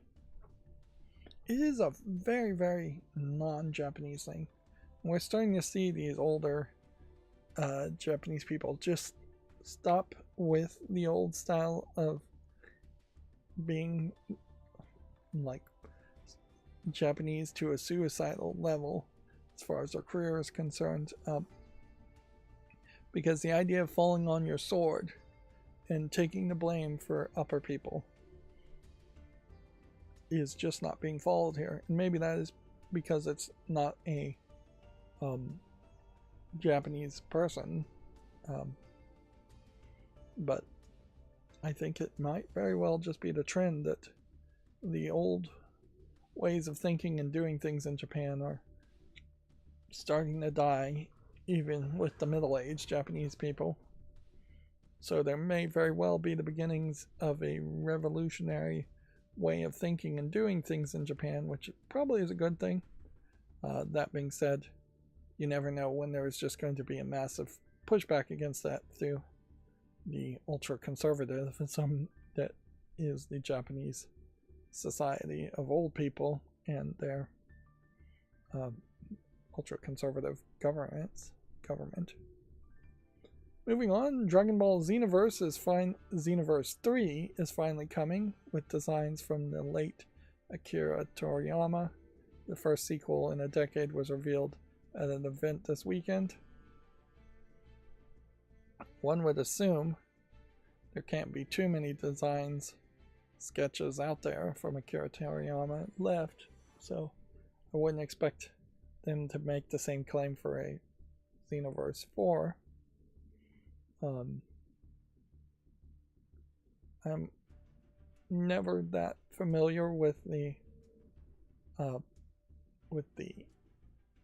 Dragon Ball games, so I have no idea what is specific about the Dragon Ball Xenoverse games, what kind of games they are, anything like that.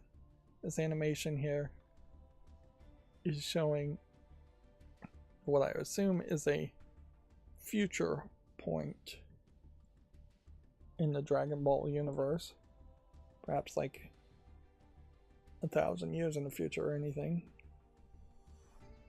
There's a lot of sci-fi elements, and there's a bunch of random people I don't recognize.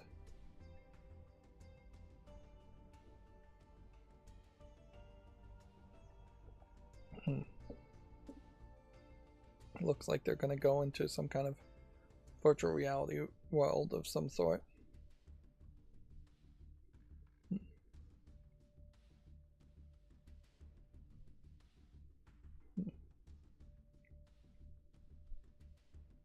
Yeah, I mean, you certainly could talk about the basics of Dragon Ball and that you're just fighting.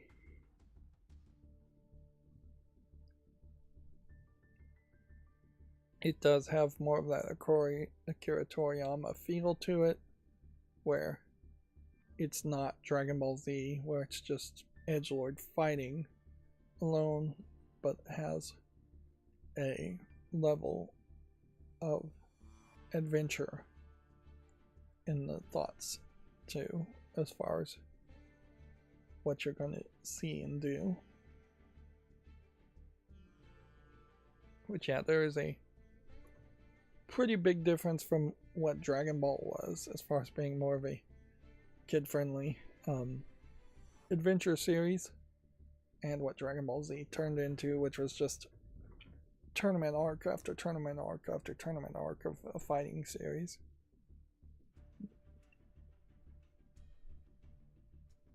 But yeah, when Akira Toriyama would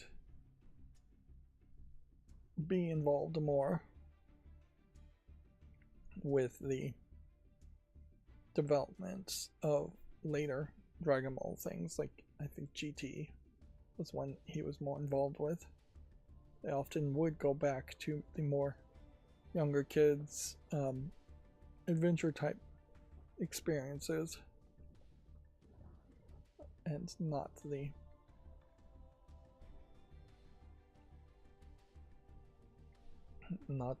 fighting type experiences that Dragon Ball Z is more known for. I don't think it would be super informative. I think you could get more information in other debates, but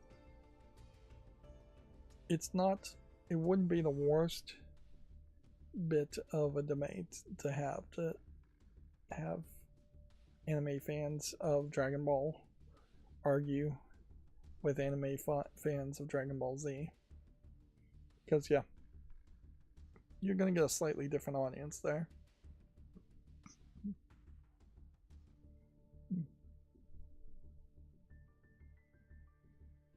Yeah, again, I don't know what Xenoverse is compared to Dragon Ball FighterZ. It's going to be. I'm calling it a completely new Dragon Ball experience.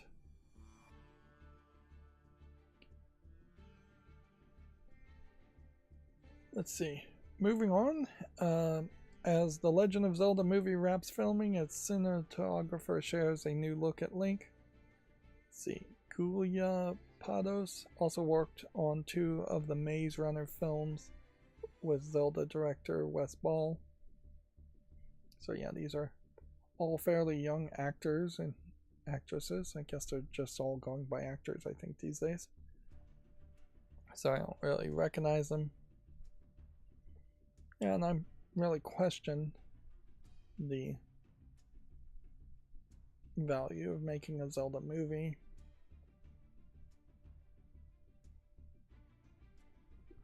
But here we are. And inherently, the Japanese have been making low budget garbage live action movies based off animes for decades, and it's not really hurt anything. It's just, hey, here's something to watch when you have nothing better to watch. Of course, if they could lower the price of movie tickets and just focus on getting more people to go to theaters every Friday, then that might work.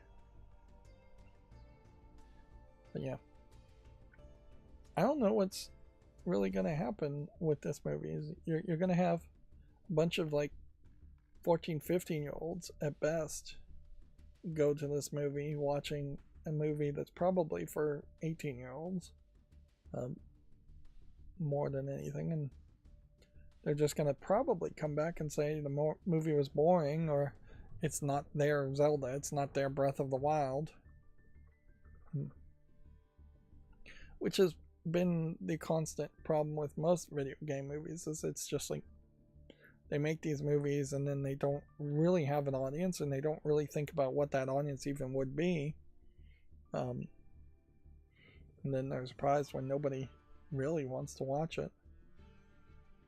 It's a big difference also between, say, making a Mario animated movie, which in a lot of ways is taking 30 years of Mario, of nostalgia, and turning it into a movie, and is the first animated Mario movie to be made, versus making a Zelda movie that is going to be heavily inspired by Breath of the Wild, which is not that old of a game. It would be interesting, I suppose, if it was just telling the story of the very first Adventures of Zelda, Legend of Zelda game, but almost certainly that's not the case. It'd be very weird if that was the case. It'll be interesting to see how deep they even go into the lore with Ganondorf and the Triforce, or the 3 Triforces and things like that. Let's see, Super Mario Galaxy movie, in contrast, which definitely feels like it has a younger audience. I do think there is an audience here. Has stayed on top of the charts as Super Mario film series has passed 2 billion globally. The sequel's now reached 747 million with a Japanese release coming this weekend. So that's even before it's been released in theaters in Japan. Interesting that it wasn't released day and date in Japan. Yeah. Of course, there's not that much competition these days for movies. This actually is a decent amount of competition with Project Hail Mary, which is possibly a movie worth watching in theaters, and Lee Cronin's The Mummy, which I don't believe is worth watching in theaters. But yeah, when you can name 3 movies and that's the only 3 movies potentially even competing with it, that's saying a lot. Weirdly, I haven't heard anybody really review Mario Galaxy too much. I imagine there's just a case where the fandom, the kids, know what they're in for and they're happy and satisfied with what they're getting, because otherwise there would be a bigger pushback on that, and that there would just be a lot more being said and done as far as I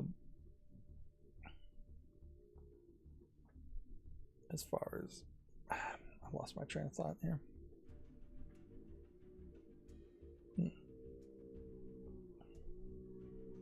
Yeah, I'm just sitting in total silence here. I've lost my train of thought.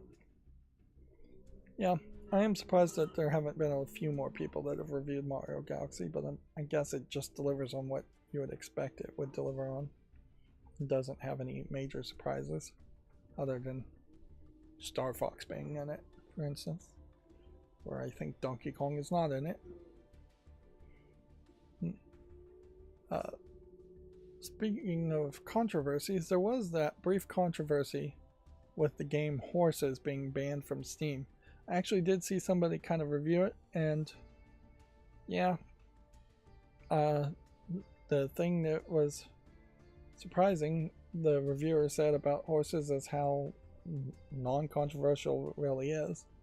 I think inherently it being banned on Steam had to do with a much earlier build than what the final product is, but the final product is pretty garbage looking. Apparently it was a Italian art house game that took 6 years to develop, but looks like an asset flip game that would have been done in about 12 months. And yeah, it is definitely just too art housey, I think, for most video game consumers. Even me would struggle playing Horses. And yeah, I just don't think it's a good game per se. And that's what you get with art house things and art in general, is that it is surprising how bland indie games are compared to any other form of indie anything. But yeah, it doesn't seem like the publisher of the company was just planning on being banned from Steam. But also it doesn't seem like they should have been surprised that it was banned being on Steam. I don't think you would ever really get to a scenario where you have a bunch of men and women with horse heads over them running around naked, even if you have censorship over it being just such a major factor of the game. I think Steam potentially was going to have a problem with that. The story is more about enslaving people than nudity, but yeah, I don't see a scenario where that would have ever flied. Yeah. I think they probably didn't want to start a precedent too, that you could just have blurs over things and your game would be approved on Steam. Which, in fairness, I think blurs over everything probably should have let something be approved on Steam, but Steam's not gonna go with that thought. So yeah, Horses was irrelevant, other than it is just another example of something being banned on Steam, which still is happening fairly frequently, but with censored gaming now defunct, I do not have a news source, really, that is consistent to mention when something is being banned off of Steam. Moving on, Capcom says Pragmata is off to a strong start with 1 million sold in the first 2 days.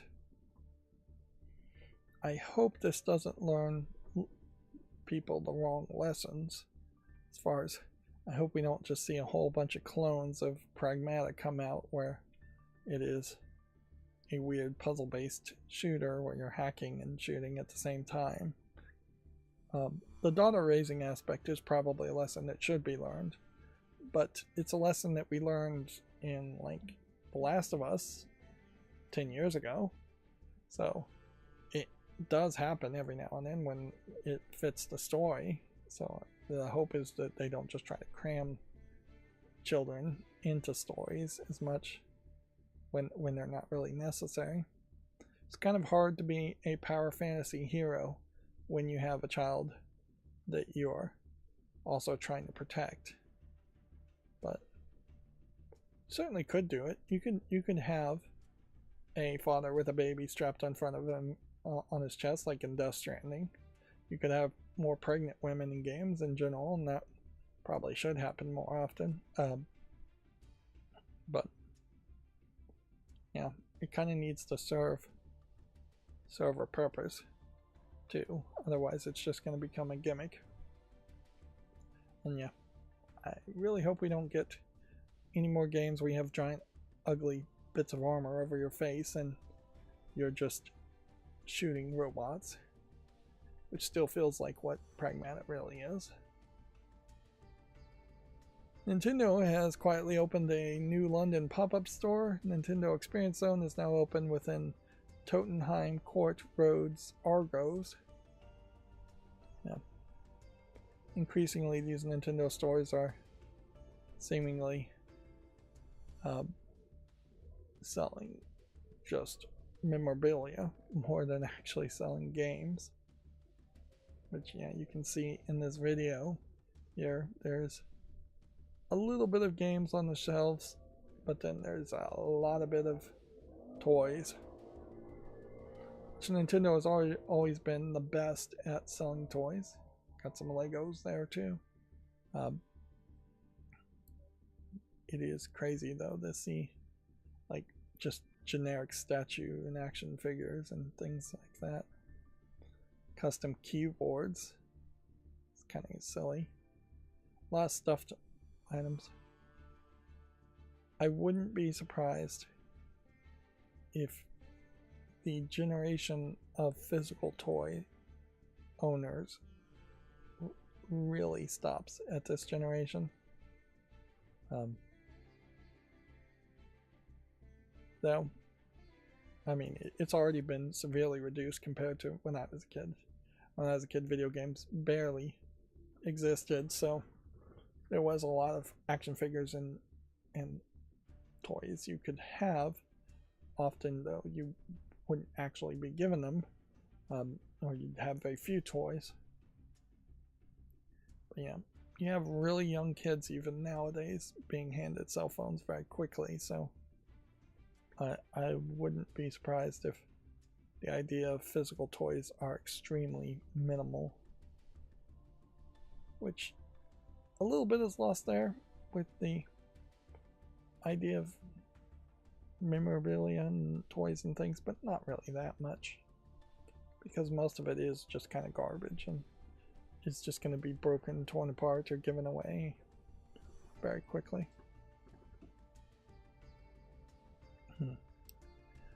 Fans apparently think an unused music points to a Resident Evil Requiem Mercenaries mode. Capcom says it will release a new RE9 minigame in May. I mean, it's fairly believable. I don't know why the music specifically points to that, but whatever.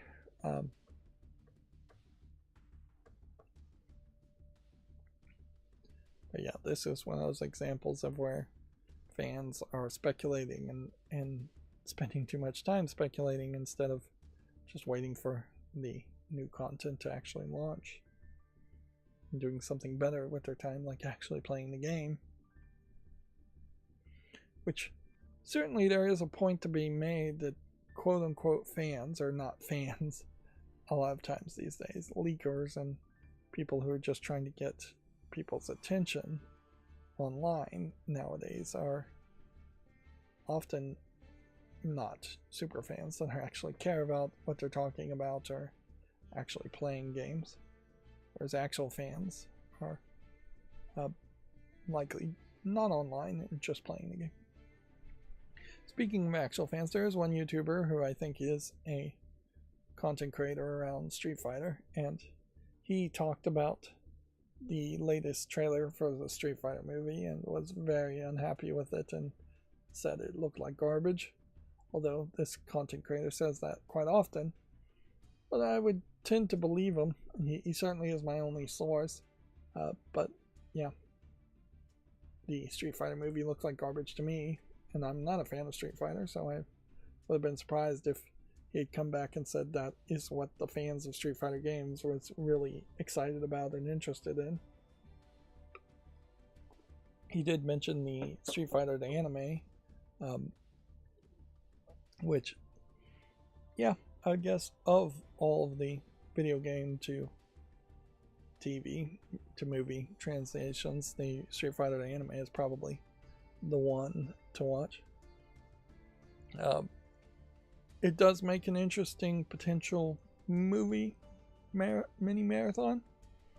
If you were going to go down that route, you could watch the old Street Fighter movie, you could watch Street Fighter the anime, and then you could watch the new Street Fighter movie in theaters, which would be probably a huge waste of time. Or you could just wait until the new Street Fighter movie was in streaming services, and then that would be a 6-hour mini marathon around Street Fighter with 3 movies that are not connected to each other in any way, but it would be an interesting contrast. Of course, you'd almost have to do it in 1 or 2 sittings because it'd be pretty ridiculous to watch it over the course of a month, 3 different Street Fighter movies. And I don't know how any of that would actually integrate into actually playing Street Fighter, the fighting game. Yeah. So, I don't know why you would specifically want to do that, other than you found 3 things and you formed a line in your mind. That's about the only reason to do it. Particularly since you know probably 2 out of the 3 movies are garbage.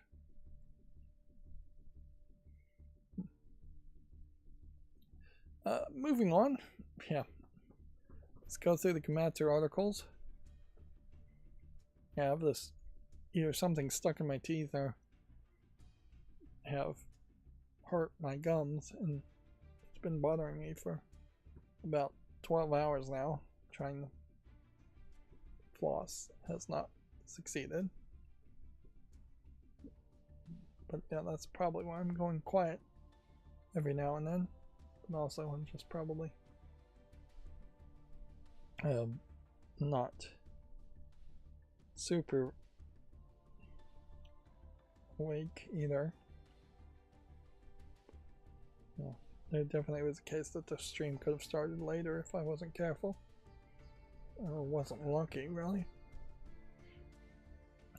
Let's see, the game Beasts of Reincarnation pre-orders are now available.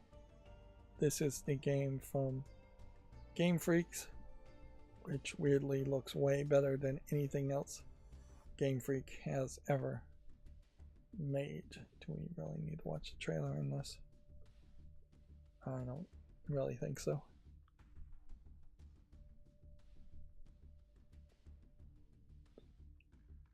Inherently, I just don't think you can make the argument that Nintendo and the Pokemon Company, I guess, was giving them such a low budget that they couldn't make something better.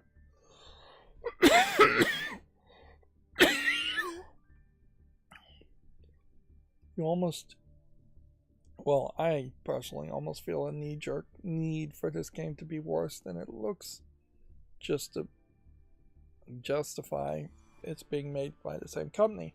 But it may very well not actually be made by the same company. It may be that Game Freak is the first party developer, but a second party developer did a massive amount of work on it too. The only other narrative in my mind that makes sense is that Game Freak literally never cared about Pokemon even from day one, and has just been secretly honing their skills to make Beast of Reincarnation instead.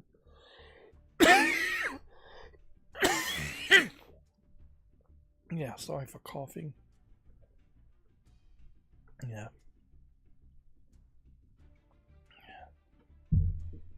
But yeah, there is definitely too big of a dichotomy between this game and the last Pokemon game they worked on, which would be the best comparison.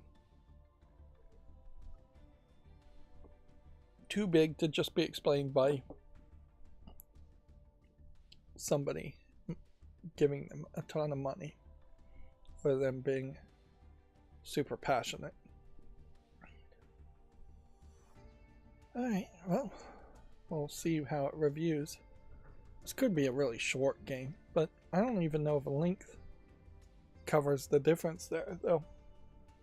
Because even making like a 3-hour game that looks like this still would take a lot of time and a lot of effort compared to the last Pokemon game, which I guess would be Sword and Shield, or yeah, I think it was Sword and Shield. It might not be Sword and Shield, it might be. I don't remember any other of them. Let's see, ID at Xbox Showcase has been set for April 23rd. Let's see. It's going to include Mistfall Hunter, There Are No Ghosts at the Grand, Aphelion, Solo Leveling Arise Overdrive. Which I think that is an anime game. It's not really telling you too much as far as what those games are, that other than they're sort of indie, but not really. Game Pass adds Kiln, Aphelion, Final Fantasy V, and more in late April to early May.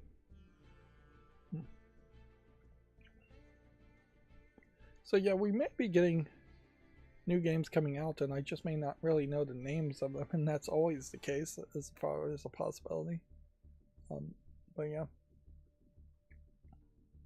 I'm not really expecting anything or really hyped on any games coming out anytime soon, but then I'll probably be surprised by something that is pretty big coming out, and I just didn't realize its release date was getting close.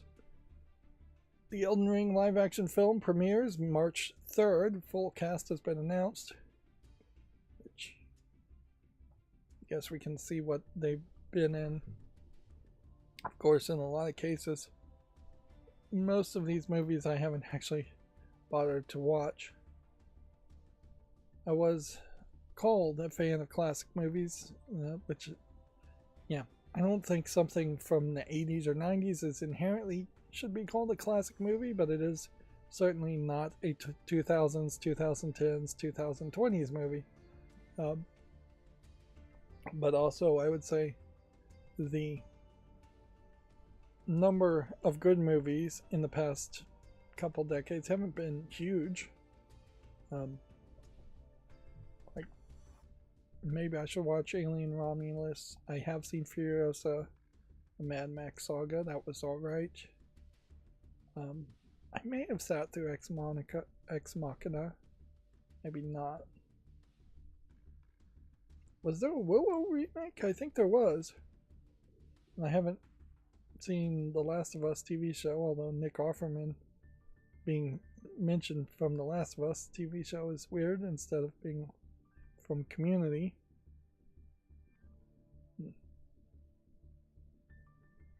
Most of these names. Let me see if I recognize any of them. John Hodgkinson, I think I may recognize as far as a name.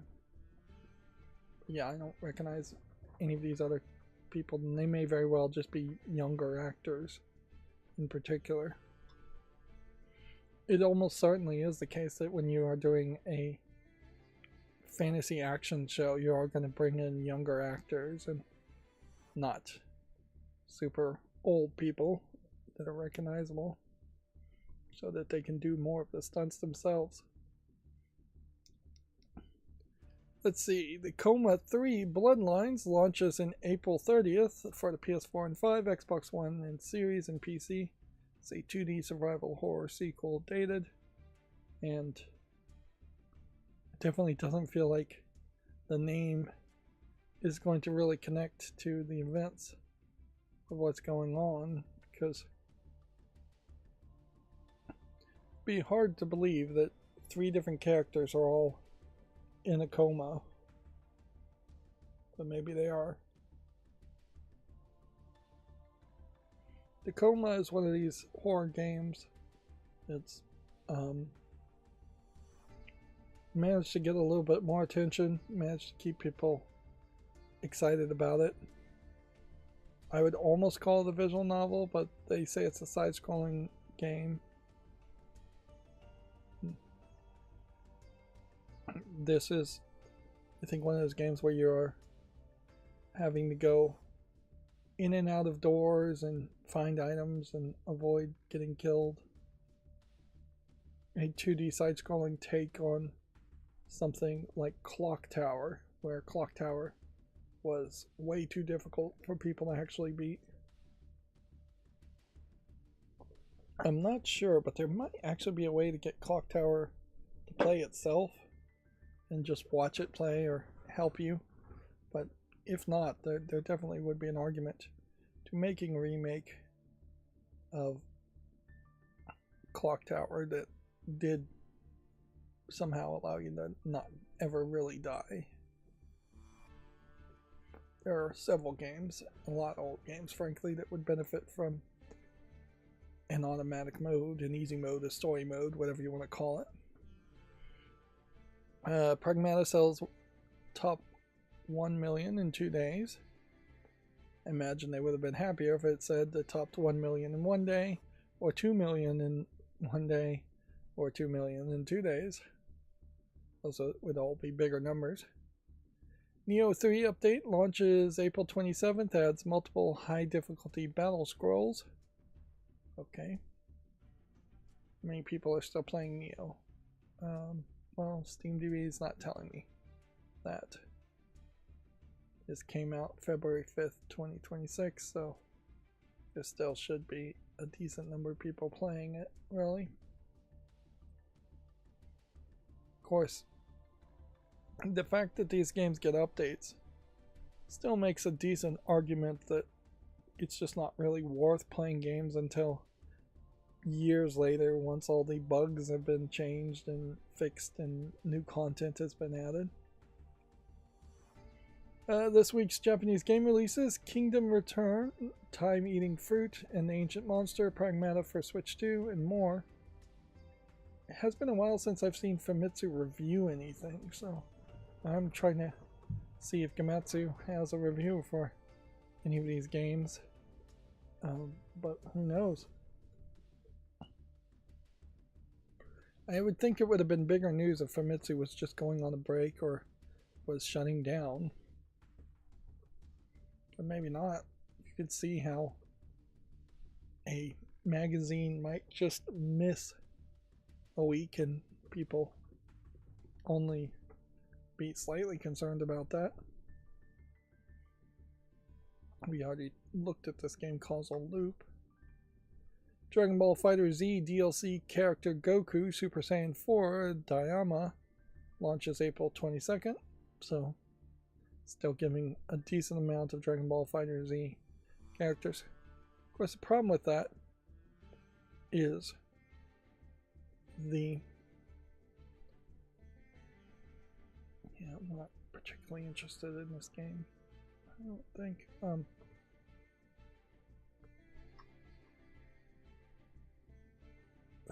I'm probably never going to get around to actually playing Dragon Ball FighterZ, and as such, it just gets more and more expensive to potentially buy fighter passes that are an extra $10 to unlock more characters, or to buy stuff that would-be characters individually. I imagine this Fighter Pass one here includes this character, this character, this character, this character, this character, this character, this character, and this character. But maybe doesn't include these characters or these stamps. Yeah. Overall, there's $113 worth of DLC. And if you were just to get the Fighter Pass for $10 and then Fighter Pass 2 for $10 and then Fighter Pass 3 for $8, you're $30 more into a game, which, yeah, apparently you can start on different editions, and you know they're just going to constantly add more characters. Is an interesting question as far as, is this a good party game even? It probably is, but it really would come down to how easy is it for somebody who doesn't know how to play this game to pick up and play. Because if it is easy, then maybe it is a good party game. If it's hard, no, it isn't a good party game. Yep, look at this screenshot for a second too. All the silly Akira Toriyama characters in the background being shown off. Of course, a lot of them are also just being copy and pasted. In fact, here you have this character copy and pasted way too close to themselves. But yeah, as easily forgotten about as far as Dragon Ball Z is that there is that level of serious silliness which then gets just over ignored compared to Dragon Ball Super Saiyan stuff. I suppose a really bold thing would have been to at some point kill off the Saiyans in Dragon Ball Z. Just have a full-on virus or something kill off all Saiyans and introduce a whole new species that worked a completely different way as far as fighters go. Although that isn't too far away from like Leviathans and Supernatural, which even in season 14 they're making fun of Chuck/God for making the Leviathans in the TV show for being so focused on the Leviathans, which I think universally were hated, or near universally were hated. Yeah, they were definitely not particularly interesting monsters. Alright, the Gunya Monster spin-off games launch April 27th for the Switch and PC. These are 4 games it looks like. I think these might be VTubers too. Maybe not. Maybe I'm thinking of something different. It is certainly weird to have 4 different games advertised. How much do they want for each of these? $4 each. I certainly hope that's not the trend, that we start to get these really low effort garbage games split into smaller games that are cheaper but still not really worth it. Although for a Japanese audience it might work a little bit better. Like, this has already been down to 99 cents, and so if you had 4 games that were 99 cents each, that would work. This, though, is not really relevant. As you can see, it came out in 2024 and has only 20 user reviews. Regardless of them 100% being positive, people don't really care about it. Kiln, on the other hand, is not out yet. Dragon Ball Xenoverse 2 DLC character Future Saga Chapter 4 launches this summer. So obviously there was several Dragon Ball announcements at once, which it is interesting that they are still putting out content for Xenoverse 2 when they're also putting out content for Xenoverse 3, but I guess it is probably a case where they are just putting out content that includes new characters. I don't know if there are right now a ton of Dragon Ball episodes being made or coming out, but yeah. This is the final DLC, they say. So I wouldn't be surprised if this is trying to inherently wrap up Xenoverse 2's story and have Xenoverse 3's story be a different experience. The thought also, I guess, to point out here would be that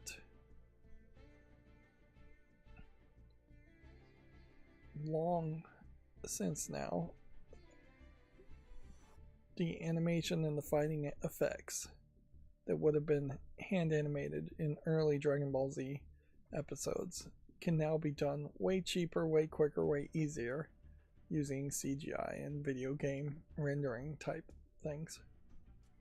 So there is a decent argument, I think, to be made that I assume a lot of these games are games coming out in the next week or so, the next few days.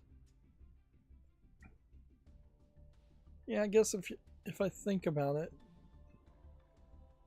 there are probably some shows like Dragon Ball Z that make a lot more sense if you are interesting playing as cat or anthropomorphic cats.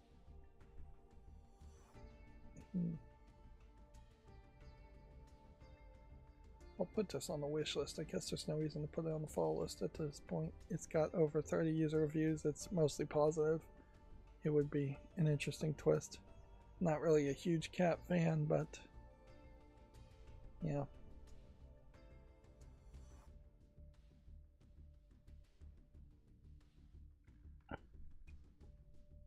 Yeah. It might get me some views on YouTube at some point if I did play a game like this, is what I'm thinking.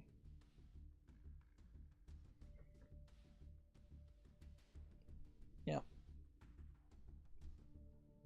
So yeah, I don't know, maybe Xenoverse is the better way to ingest Dragon Ball at this point than watching any of the movies, which from what I hear are never really worth watching as far as Dragon Ball movies, or watching any of the anime TV series, which sometimes are good and sometimes are bad, sometimes are done cheaply and poorly.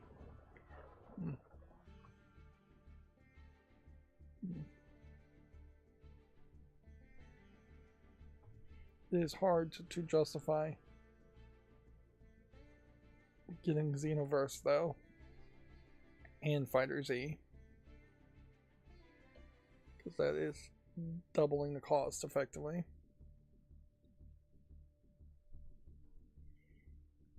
Particularly when you have also Sparking Zero as a possibility, although I don't know if that's a top concern.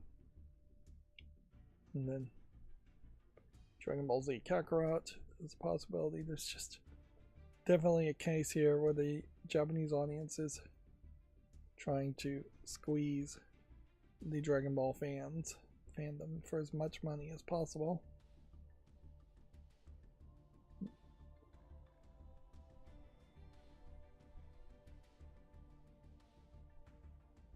And as far as the tags go, it's going to be fighting with action adventure, not really telling you much.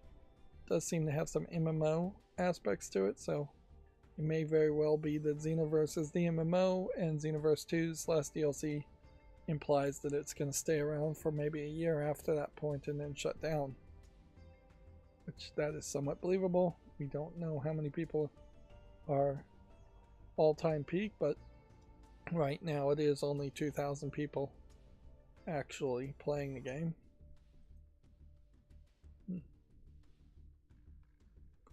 Let's see.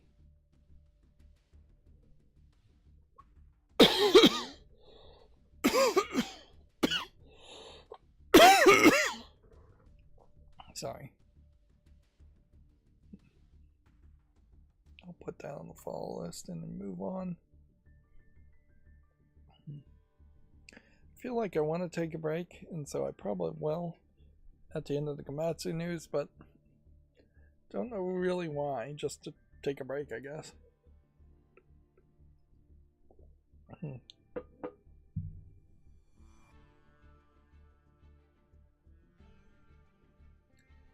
Yeah.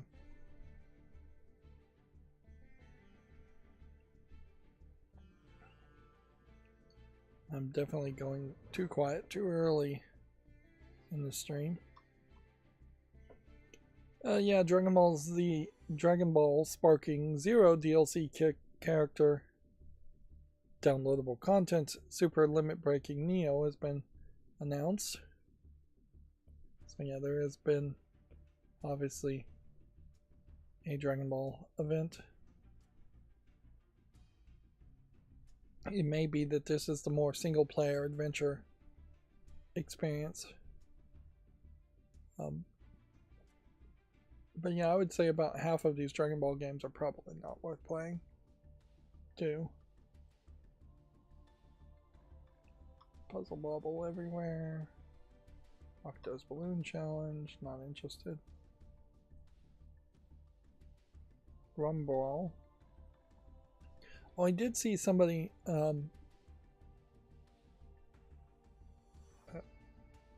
made a digital recreation of the Shining Hotel from the movie The Shining, which was interesting to have a digital recreation where you can just walk around it and fly a camera around it, showing the impossibilities. Although some of the impossibilities are just that there are doors on one side that can't lead anywhere, but a fancy enough hotel, I wouldn't be surprised if you would have fake doors to just match other doors. You could easily have just a like broom closet behind a door, or a small shelf behind a door, or fake doors. And if I was architecturally making a hotel that had doors on the right side and no doors on the left side, I would think that would be something to consider, is putting fake doors there. Although you could also just put arch and things like that. Other ways of decorating it. Or rethink your architecture design completely.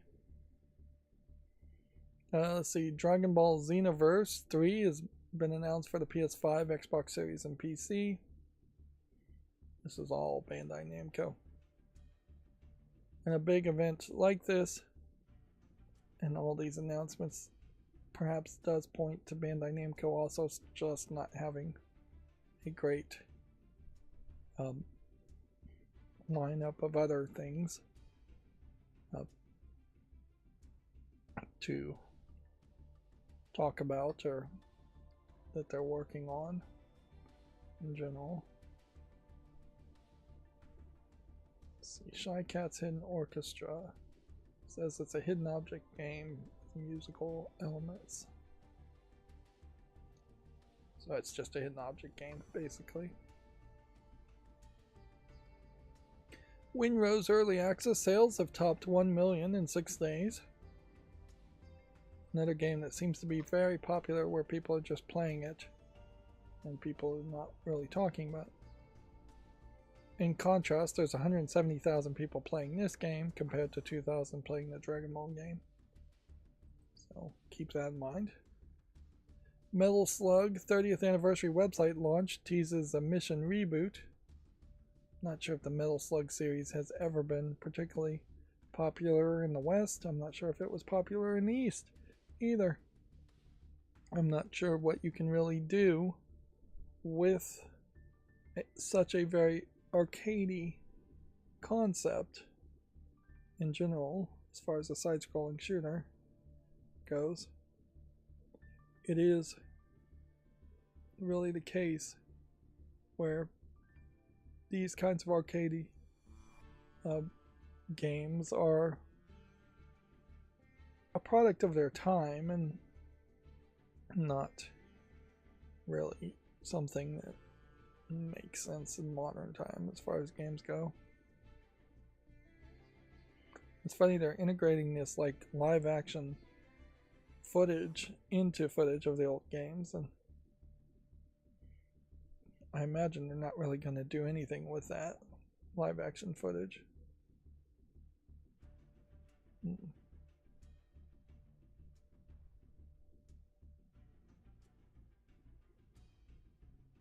Like, yeah, I just don't know how you make a modern game around something like Metal Slug. It seems just kind of crazy.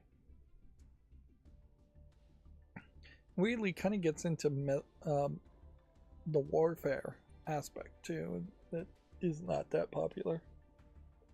Like, I'd have to assume that the characters in Metal Slug are from like Vietnam type POW type characters. Can't really modernize that too much. Moving on, Neverness to Everness launch trailer and musical collaborations have been announced. Check out this article if you want to get the full details there. Neverness to Everness is obviously one of the overwhelming number of anime looking games. Looks like it's going to be a mobile game first. Helia's title has been changed to Helia of Mice and Magic, In Tune with Nature.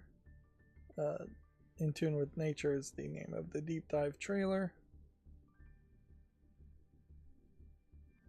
which I think that's probably a good change because it's never really a good thing when you just have a one-word name for your game. It's harder to guarantee that you'll be able to search that later on and that it will come up in Google results.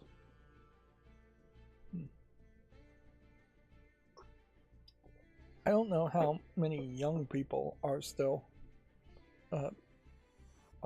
are obsessed with mice and magical worlds and just small worlds, but I do know of one fairly old person that's obsessed with it. And yeah, I'd always suspect it was a very niche audience. But yeah, there definitely was a time where,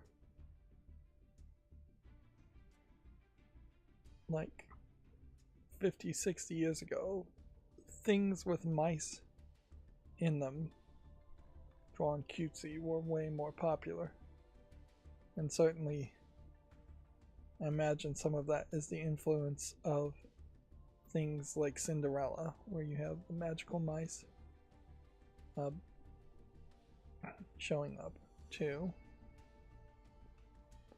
Which that concept of singing and dancing magical animals from Disney is dead. Animation movies are pretty much dead from Disney and the likes of other animators, but yeah, the idea of magical animal creatures has pretty much died. Now you get animated shows where it's just humans being animated for the most part, or if you do get an anthropomorphic animal, it tends to be very much closer to a furry like creature. What was that? There was that movie, The Bad Guys, anthropomorphic animals, but the other one before that was way more popular with the rabbit police officer. But yeah, something that actually looks very much like an animal that isn't trying to be half human. Pretty much is gone.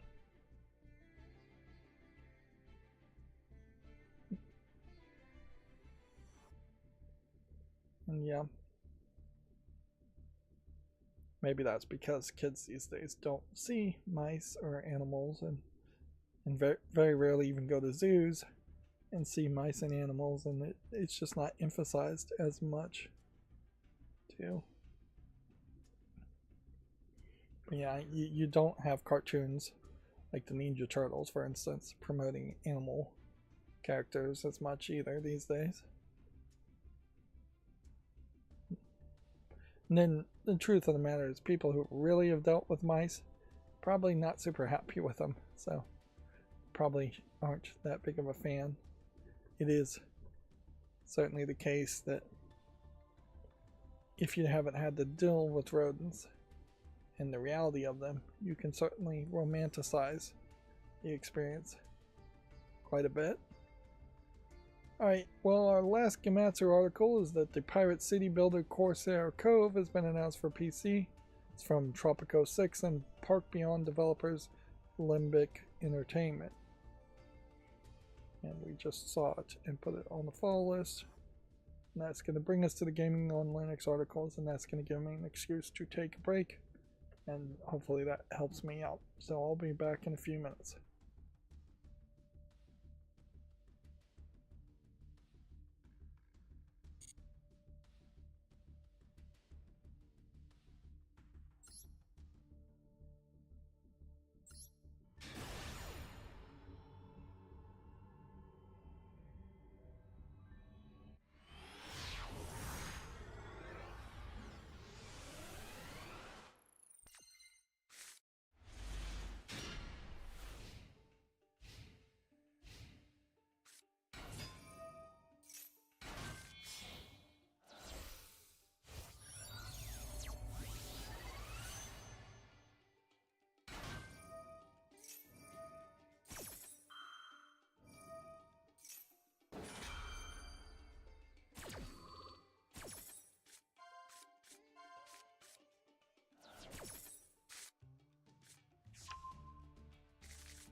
Okay, I'm back. Sorry about that. So let's go through the Gaming on Linux articles. These usually are pretty drastically different from the Gamatsu and the Video Games Chronicle news. Crusader Kings 3 gets a new major patch and Chapter 5 expansion pass.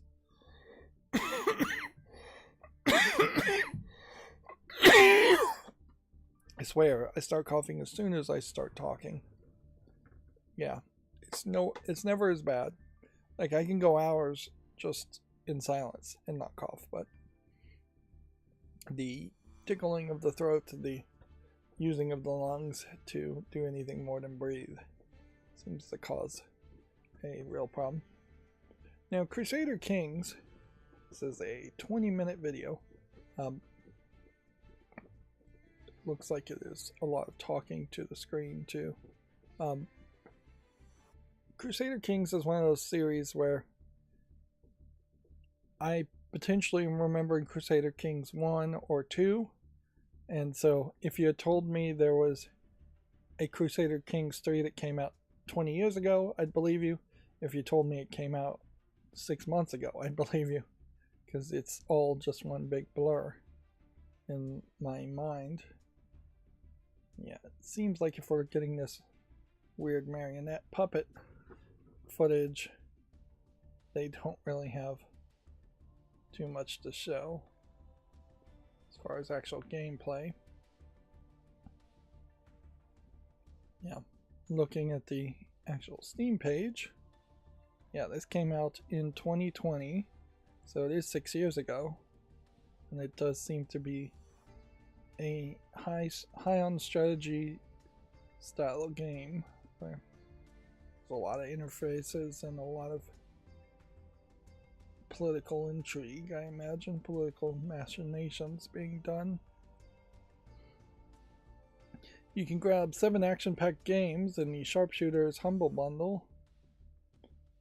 Earth Defense 5, Wildgate, Strike Force Heroes, Outriders, Way of the Hunter, Receiver 2, and Holy Shoot. I don't recognize, but maybe a couple of those. Oh, by the way, I also saw, while I was taking a break, that the CEO Tim Cook of Apple is stepping down, which I guess ends his era of Apple, which has been, I think, probably a pretty big era of mediocrity, in that there has been no huge revelations or improvements as far as Apple products while he was in charge. The biggest thing I guess you could probably say he's done is he got rid of 32-bit Mac OS and had everything run more on the same operating system. But yep,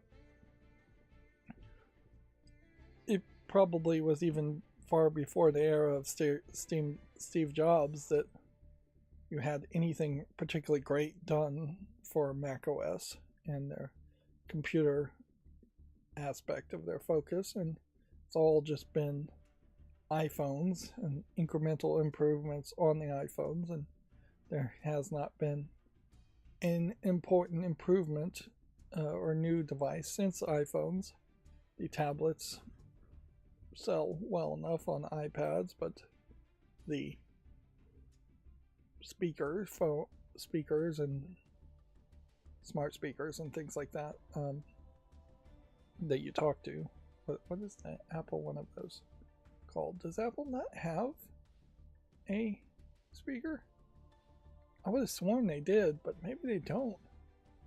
Well, that's a big miss, certainly, as far as not chasing trends goes. There are some smart home technologies that Apple could push a little bit better, like HomeKey. They could be big things if they were more adopted and probably open source them. But yeah, it'll be interesting to see if the new CEO of Apple does anything different. Apple certainly is a big enough player that they could acquire a video game company. They could gain an interest in video games. They have shockingly been extremely uninterested in video games. I wouldn't be surprised if Tim Cook stepping down has a lot to do with him being a witness with Fortnite lawsuits and those lawsuits potentially being settled, so he just is no longer needed to be an employee of the company. But yeah, it would be very weird if Apple did anything different. The general assumption is that they'll just keep on doing the same old, but who knows? It wouldn't be crazy if Apple did come out with a handheld gaming tablet of some sort. And if they did start focusing on gaming, it would be a very different conversation. But I wouldn't trust them, frankly, unless they stuck with gaming for at least 10 years. I wouldn't get a handheld that was an iGamepad, or whatever you would call it. They certainly could throw money at companies, and that probably would be the better thing if they were going to get into gaming and involve gaming at all, which there's no indication they would. But they could certainly acquire a whole bunch of talent of laid off game programmers, form new studios, just fully acquire studios, and have video games be developed and published by Apple on consoles, on PC, and also perhaps playable on iOS and macOS. But yeah, well, you shall see if anything changes. KDE Plasma 6.7 gets per-screen virtual desktops and Wayland session management. KDE Plasma 6.7 is shaping up to be another excellent release of the popular Linux desktop environment. The cool desktop environment, cool with a K. Some more have been detailed. One of the most interesting is finally getting support for per-screen virtual desktops, a bug report which has been open since 2005. The code is in it now as of April 13th and enabled. Yeah. It allows you to optionally switch between any system's virtual desktop independently across the screens. So let's hit play. Before, if you switched virtual desktops, which a concept of virtual desktops I don't think is a great system. But the only way to really avoid virtual desktops is to also just not have a ton of windows open or have a ton of monitors to make up for it.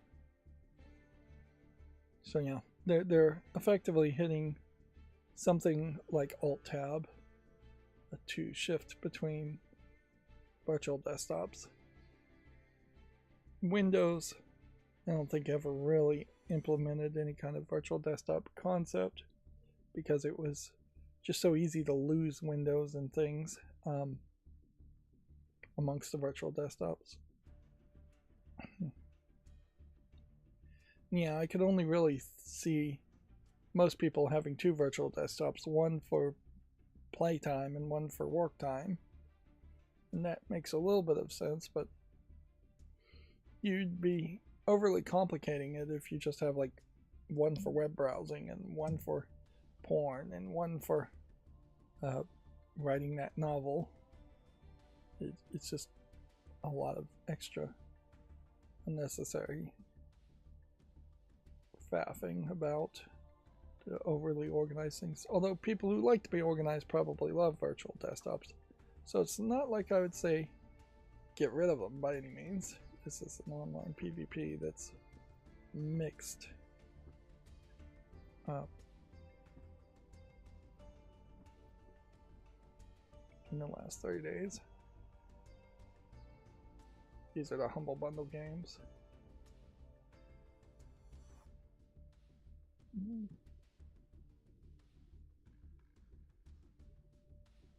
Do I see something here that really would make me want to put this on the wish list? That's the question. I really don't.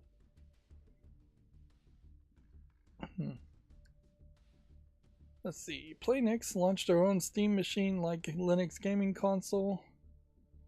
I would question support from anybody other than Steam themselves. And even Valve's support for the Steam machine is still probably 50% hope and 50% faith in Valve. But yeah, you're going with anybody else, and they're going to have their own operating system, Playnix OS, which will be different, probably worse than Steam OS. You're going to have a too small type of case and computer case. This seems to be going really flat compared to the giant cooler that the Steam machine has for passive cooling and less fan noise. Yeah, you just don't really know how this is going. I see some major red flags, even though that we are in a RAM shortage, in that they're giving you DDR4 3200 megathreads per second dual channel RAM, which I again heard that if not all, some AMD chips will not run RAM at their full speed if you're doing 4 sticks instead of 2 sticks. I don't know how consistent that's the case. I need to research that more. And then a Ryzen 5500 is not a particularly fast CPU either. 6 cores, 3.6 gigahertz at 65 watts TDP. Frankly, you want the TDP watts to go up for a more powerful system.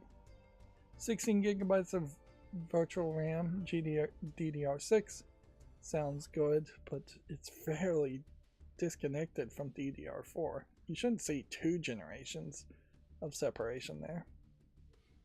Wi-Fi 6E is fine, Bluetooth 5 is fine. Ideally, you'd like a newer Bluetooth if you're doing something special with it, but you probably aren't going to do anything.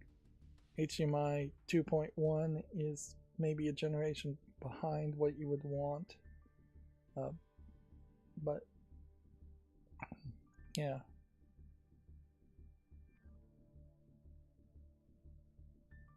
It would be certainly a question of price. Let's see if they actually mention a price. Let's see if we can configure now. Yeah.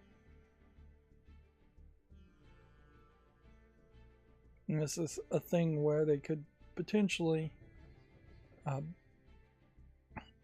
take your money and not deliver for 6 months to a year or even longer. And yeah, I would say I am out here. Like, just clicking the configurator, the base price here is $1,179, which at the very least is $179 too much for what a Steam machine really should cost, or something like a Steam machine. And for this device, I would say this is probably closer to something that should be sold at $799 at most.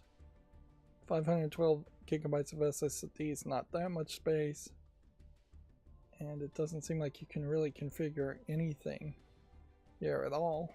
So them calling it a configurator is a lie completely.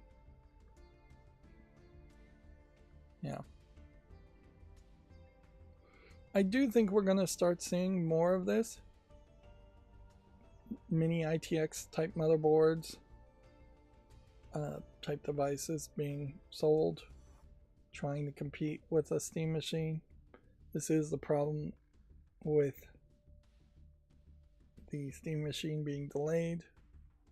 They're saying lead time can be higher than 3 weeks, which is,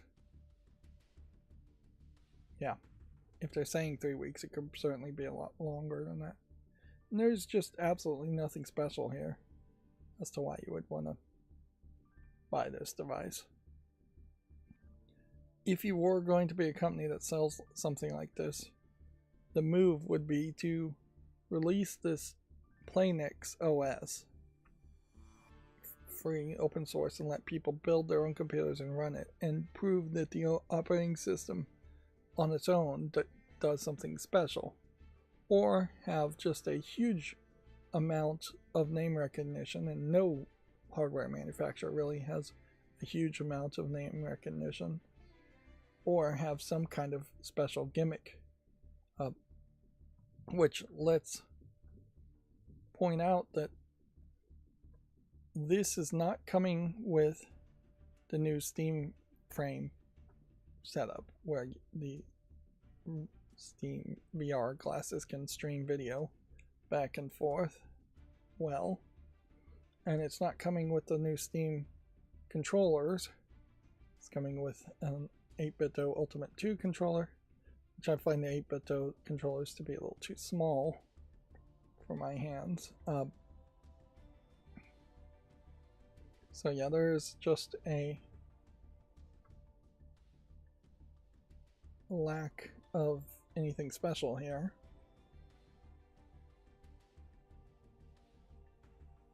Let's see, Outriders was another one of those bundle games. A lot of these have like online co-op things, and then you see there's 258 people online now. It's not a feature you can be guaranteed to actually be able to use.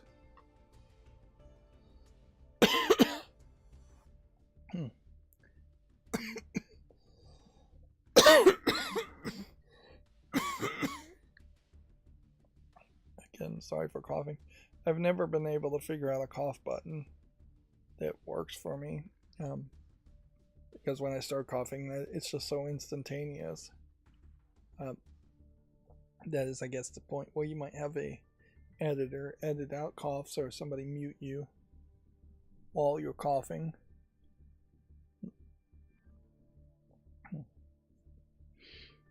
This is funny. I was talking about the Alone in the Dark series just a couple streams ago, and how it potentially needs just a full-on remake, and that's not what we're getting here, but it is interesting, the coincidence.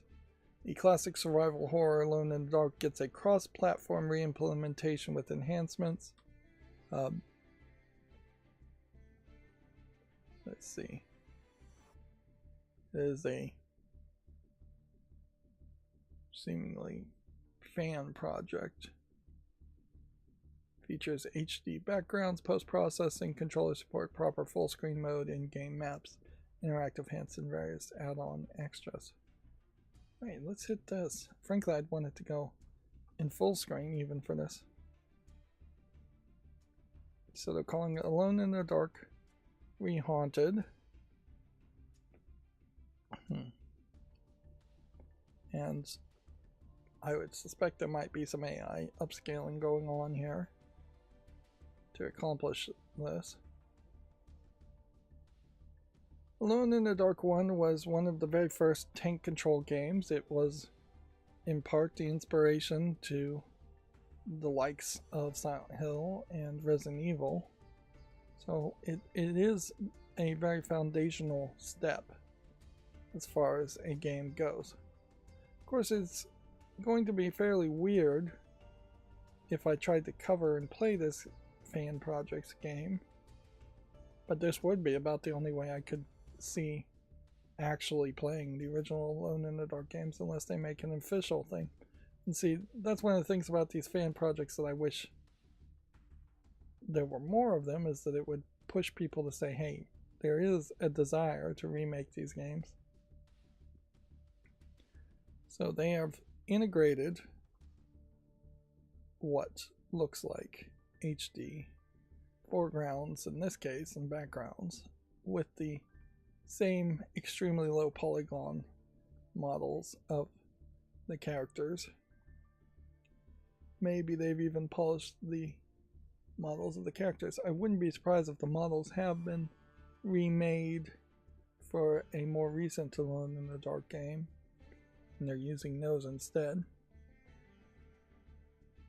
The layout and the camera angles of a game like this is still going to be quite a mess, and that's still the problem with like why the current remaster of Resident Evil 1 still kind of sucks, is that you have a game that is constantly jumping from one camera to the angle to another, and you are I think still having to deal with a lot of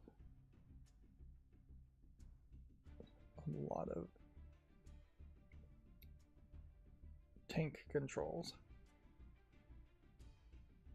So basically everything is being redrawn, and interesting, it showed a map there. I didn't think the game had a map, and I feel like the run button and just apparently has hints now. That would be very helpful. But yeah, I feel like you really had to book it while playing the game too, particularly in this early section. Like that hatch there, I think pretty quickly has something crawl out of it and attack you. You can see he's running as best as he can to also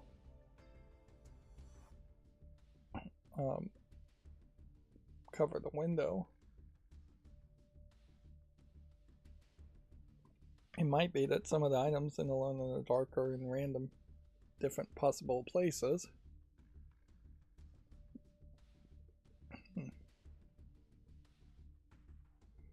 Yeah, this is a classic example of an old game where you are having to die over and over again to learn how the game plays.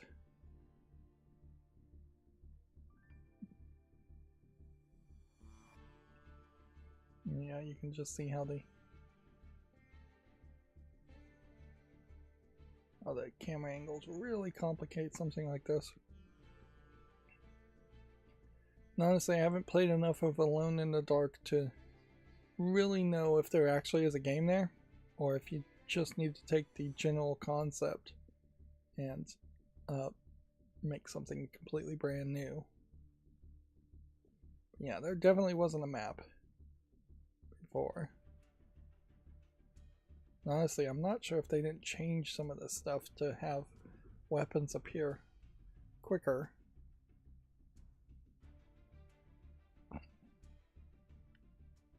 But yeah, there is definitely an improvement here. But unfortunately, I do think this is probably as far as an improvement as the main game, the original game, can go before you're just needing to change everything.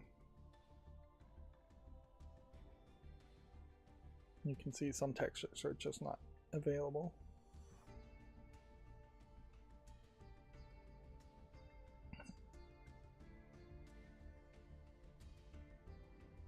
You can see the fighting here is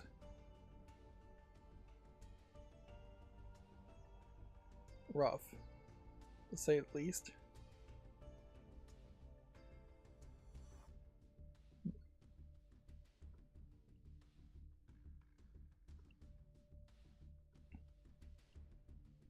Yeah, and I imagine if you didn't have the right weapons, or you didn't use the right weapons fast enough, you would have just died there.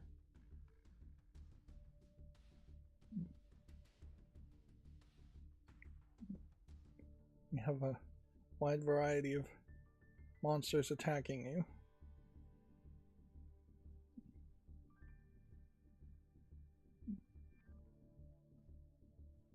A little surprised you can drop items.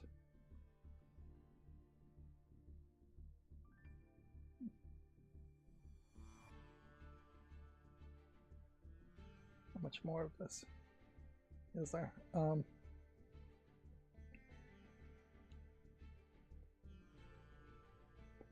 Yeah, much like Resident Evil 1 though, it does just feel like it needs a full remake, and it would be better off with a full remake.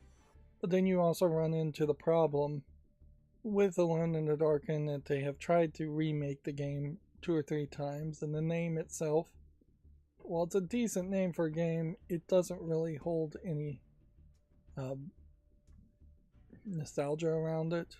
So making a game called Alone in the Dark hurts it as much as it helps it, if not hurting it more. This is a very weird haunted house type game full of monsters of all kinds, compared to a more consistent, it's just zombies in the Resident Evil mansion as a concept. And yeah, that probably hurts it too. It's just weird house horror stories aren't anywhere is common. And haunted house video games are pretty much non-existent. Like, yeah, I would have to really think as far as how many haunted house games there exists. An Alan Wake game could be made where it's a haunted house game, or the Control series could have a haunted house type game. Effectively, that is kind of what Control was, is that you were in this creepy haunted house. Yeah, if you really wanted to see a full playthrough of Alone in the Dark re-haunted or in its original form, it's probably better just to watch a playthrough with some other sucker playing through it than trying to play it yourself. It's just too tanky of controls and too illogical as far as its gameplay style. Wow, we have an actual hunting game that's good. We very rarely get hunting games in the first place, but even when we do, they tend to be asset flip garbage type games. This one does seem to have a legitimate level of polish and care put to it. Here we can see that Alone in the Dark is on Steam. The original Alone in the Dark. Of course, they're comparing it to Resident Evil 2 Remake and Resident Evil 4 2025. For $15 to have the 3 Alone in the Darks that are really historically relevant, and then the mixed review 2008 reboot attempt is not bad, but also doesn't, I think, include the most recent Alone in the Dark game, just called Alone in the Dark. Yeah, which is $80. Yeah, THQ Nordic, now I assume subsidiary of Embracer Group, still doesn't really have the resources or the interest, I imagine, to do anything with Alone in the Dark right now. Let's see, Receiver 2 came out in 2020. It's rated very positively. The reality bending puzzles arrive in Uncle Lee's cookbook, 5 Recipes for Disaster, on May 12th. Let's see, this is a minute-long trailer, which is probably still 30 seconds too long. Have I seen this before?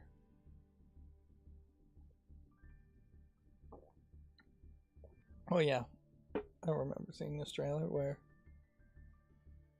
you seem to jump around in different times and do point and click side adventures, but they don't really move you into too many different locations.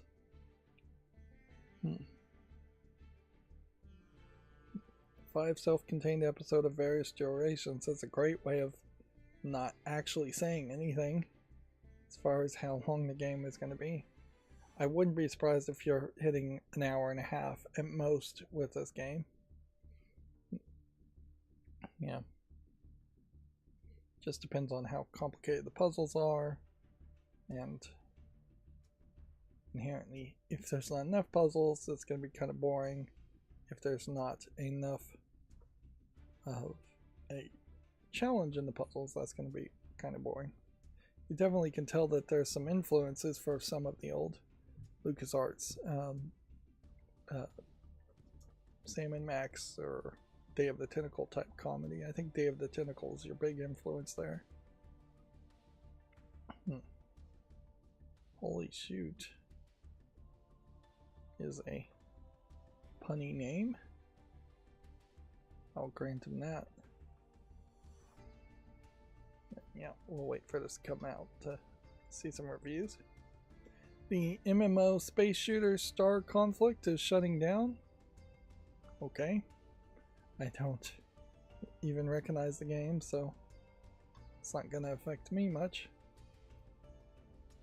Yeah, It's been mixed reviewed by 44 user reviews in the last 30 days. There's only 90 people online for an MMO. That is certainly the death of it. Came out in 2013, so who knows, there may have been an all-time peak that was pretty high in the first couple of years, but all of these MMOs eventually dry up and lose their audiences, or pretty much all of them. The prehistoric life and farming sim Roots of Pacha gets a surprise anniversary update. Interesting. This is undoubtedly a game I looked at and then put on the wish list and forgot about. Yeah. Wonder what the anniversary update adds. I shouldn't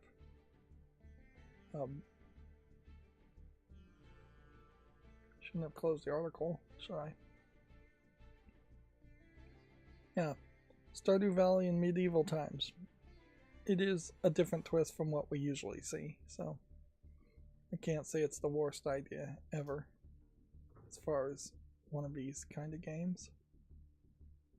I definitely do just relate all of those types of games to Stardew Valley, when in reality there are definitely games that are older that it would be based off of and influenced by. The Portal 2 Community Edition beta is out now as a playground for modding. I actually listened to the video of this Portal 2 Community Edition, and they explicitly go out of their way to say, hey, this is not a remake of Portal 2. It doesn't have a campaign mode at all. It's not really what they're focusing in on at the moment, at least. It might have a campaign mode, maybe. Anything is possible, certainly, but I imagine that would be at least a year from now, if not longer. Which, yeah, makes it hard to justify even putting it on the fall list when it is a mod for modding, really. Dragon Ball Xenoverse 3 gets formally announced, probably to replace Dragon Ball Xenoverse 2. It's going to release sometime in 2027, so that is probably your ticking time for Xenoverse 2 to end.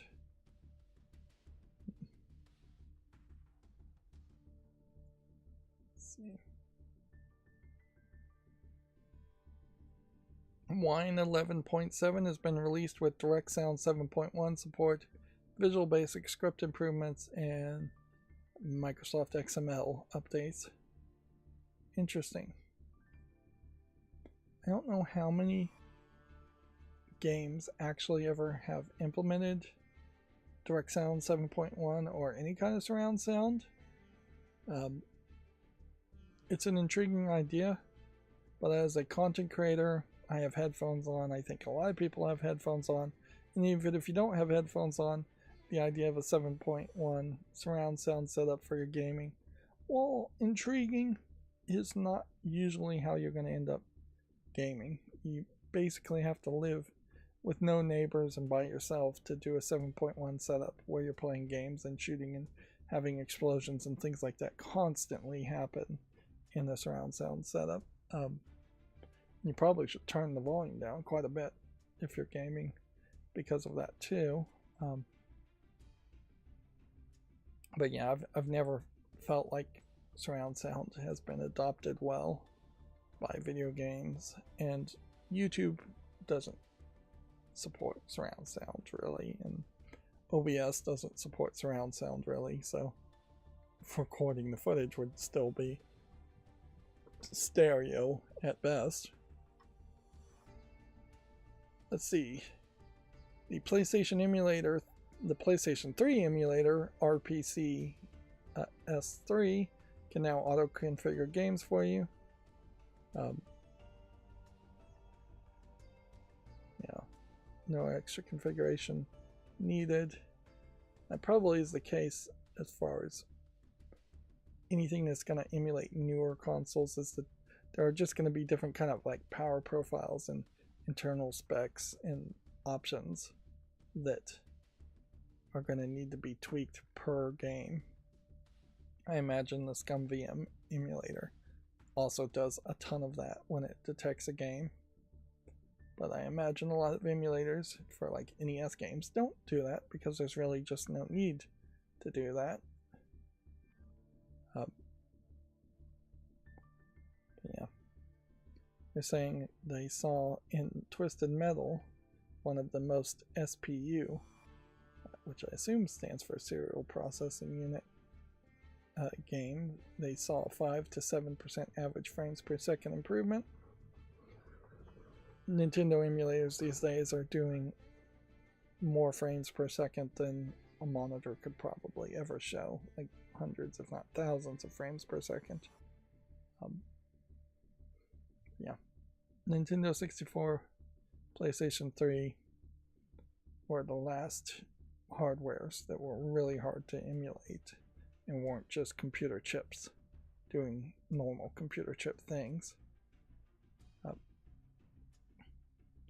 Apparently it can also load encrypted ISO games, which would assume they're breaking encryption at that point, but who knows.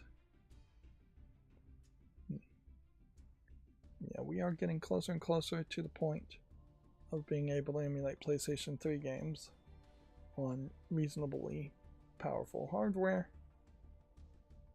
and that only would hopefully take us closer to, in potentially 10 years or so, seeing PlayStation 3 games just fully decompiled and recompiled to run on regular PC hardware. Which, yeah. We haven't really heard too much from the Nintendo 64 recompilation efforts lately. They're, I assume, still just working on getting the first few, the most popular NES games recompiled as Windows applications. But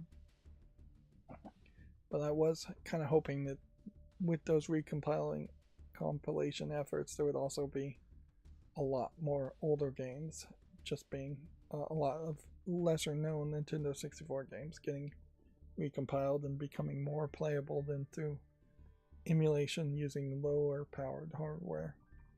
Which, yeah, even my computer I'm using right now, I'm not 100% sure that every single Nintendo 64 game would run properly 100% of the time or would run at the proper frame rate 100% of the time, which would still probably be 30 frames per second.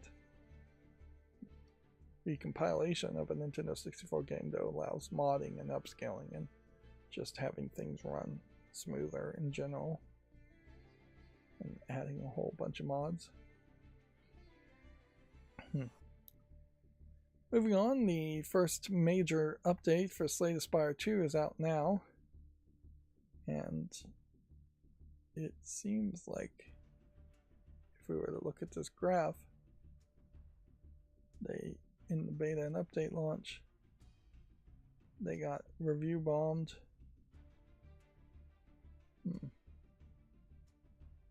Most of that seems to be coming from Chinese players complaining about balance changes, something that feels a bit silly for a completely unfinished game that naturally won't have a lot of cards properly sorted to fit in it fully yet. That's what he says. Okay, so we've got Slay Spire 2. I can't just dismiss it as a review bomb, though, when overall we're at 67% positivity, and in the last 30 days it's been 50% with 57,000 user reviews. At a certain point, mob rule just has to fall in line, and you can't just say it's a review bomb. And frankly, this is another great example of review bomb as a phrase meaning absolutely nothing, because if they're complaining about balance changes, then they are making a legitimate complaint about how the game plays. They aren't complaining about something that is completely unrelated to how your gaming experience would be. So yeah, Slay Spire 2 seems to be really not winning over its fans, and seems to have plateaued on how many positive reviews they can get to counter what is a lot more negative reviews.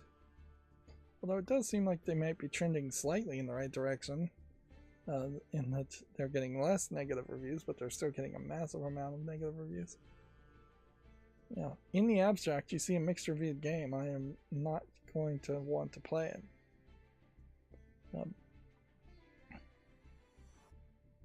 Compared to the overwhelmingly positive slate of Spire 1. Maybe this is a great example of where you shouldn't have your game in early access at all. And maybe it's a great example where you shouldn't have sequel games at all. Because, yeah, they are not doing well, and I would suspect with 128,000 reviews overall, it's going to be hard to get back up from mixed to anything better.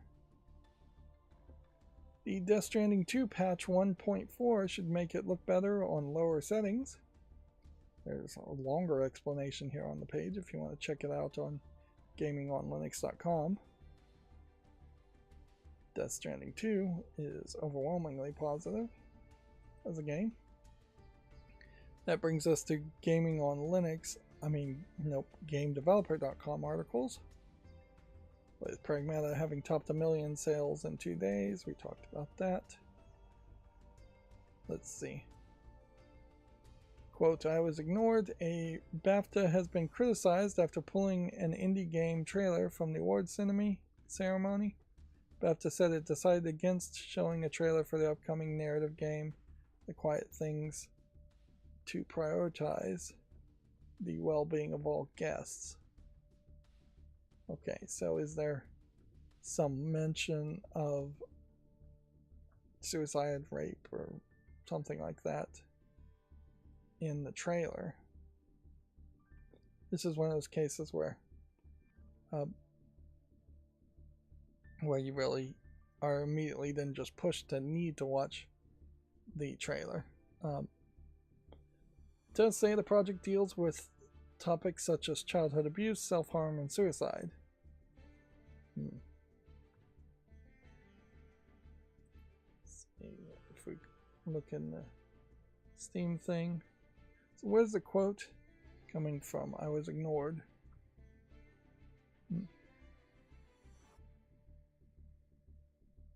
But yeah, this is perhaps more of a British thing as far as they're afraid of triggering people, when inherently evoking strong reactions is exactly what you would want when showing off a trailer.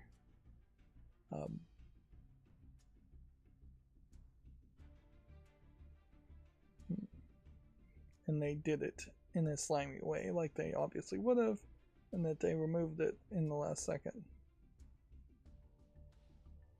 That being said, you also often wonder about these kinds of games that they aren't just trying to be provocative for provocative sake. All the screenshots here, just looking at them, so certainly don't seem like anything that would trigger people. So let's see, we have a announcement trailer, which may very well be different from the BAFTA trailer. We have a first look trailer, which may very well be different. So yeah, inherently, you do have this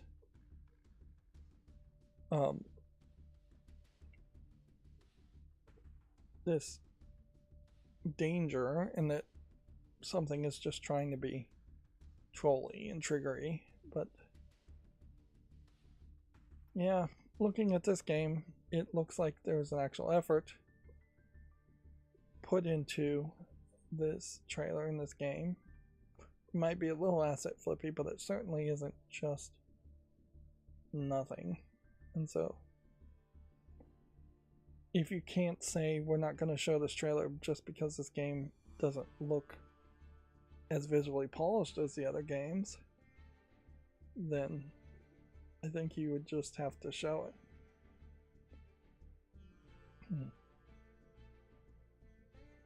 Yeah. So there's probably some fairly abusive yelling and screaming going on in the audio.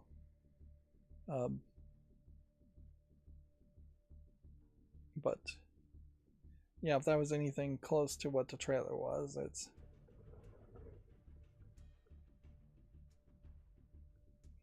not really anything. And it's certainly a great example of how you are silencing the victim, as it were, of childhood trauma in these cases. But also, I would say some of the most controversial causing games have been made by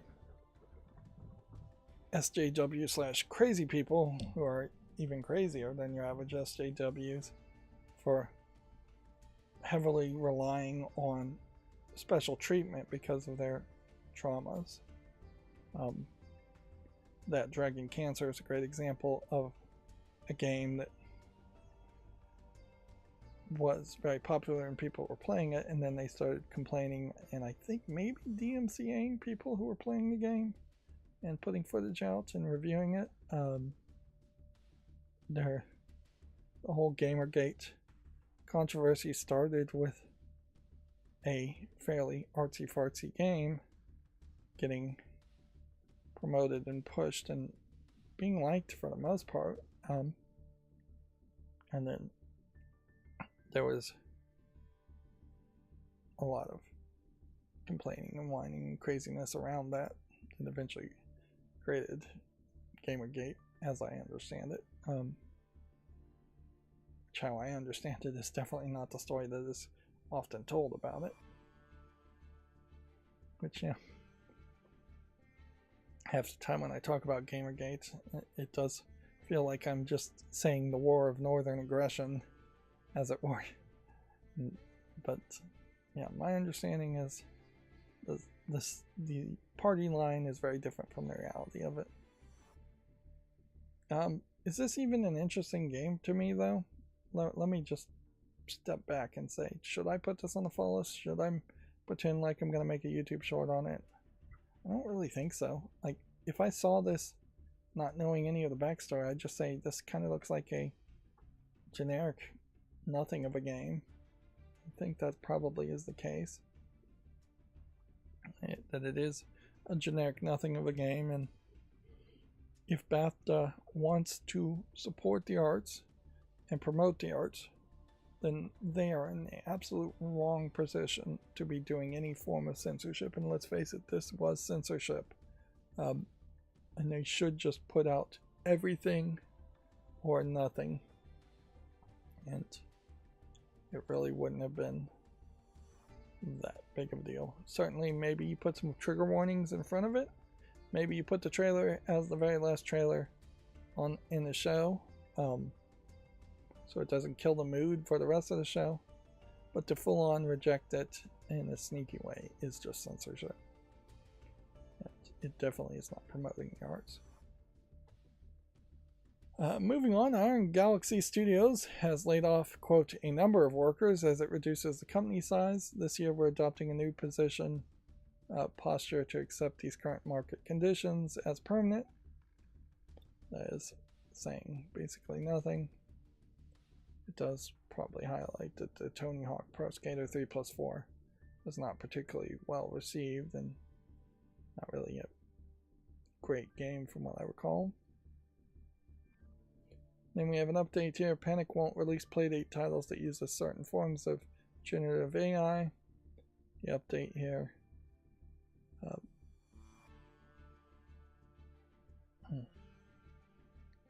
Is that it?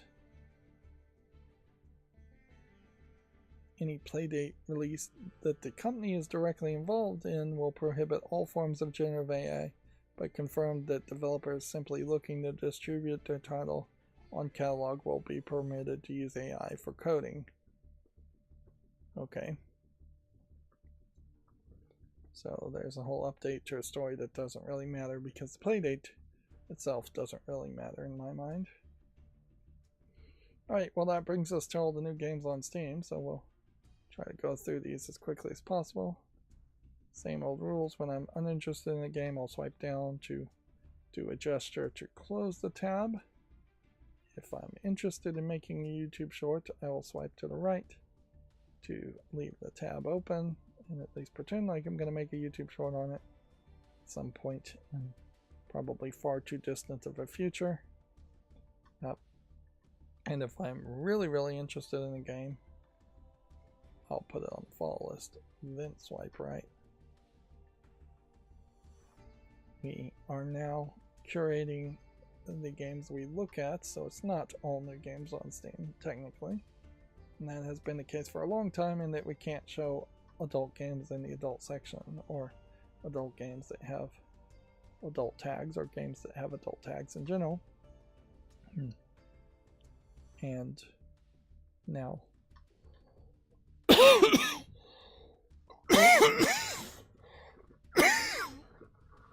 yeah, we are also curating a little bit more and not showing games that don't support English,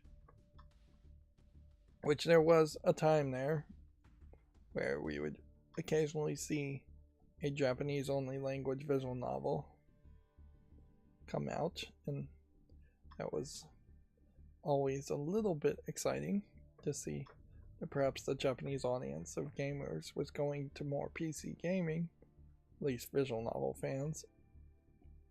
But yeah,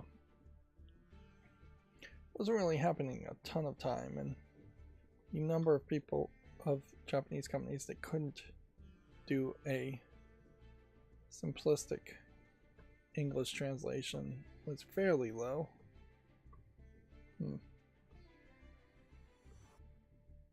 So yeah, we have a Christian-based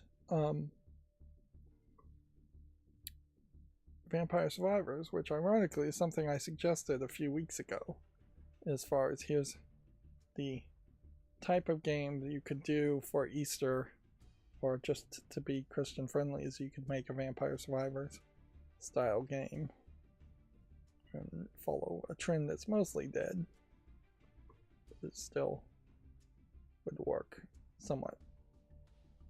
So that will be an interesting move to see if anybody actually cares about this and actually plays it. See, stages are Eden and Babel. You have Eve and Adam, I assume, but not sure who this character would be. Anyone who shot a bow and arrow in the Old Testament. Any lady being mentioned in the Old Testament is going to be fairly few. And at first, this might be Moses with a sword, but you think Moses would have a staff too. And it does seem like they're going to just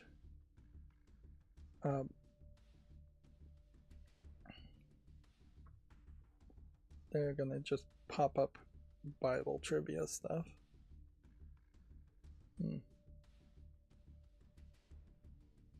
This is an oddly phrased thing. Who was the oldest man mentioned in the Bible?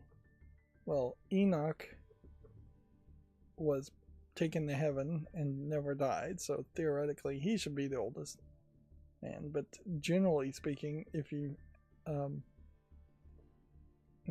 going with the non-apocryphal text, Enoch would not be mentioned, so it would be Methuselah. Methuselah did die at somewhere around, I think, 170 years old. Yeah. It does seem like there's a decent number of characters.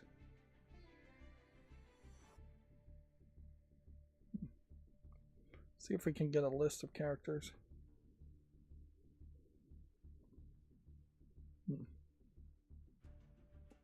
Nope. But yeah, I'd be intrigued to see if there's any real reception here.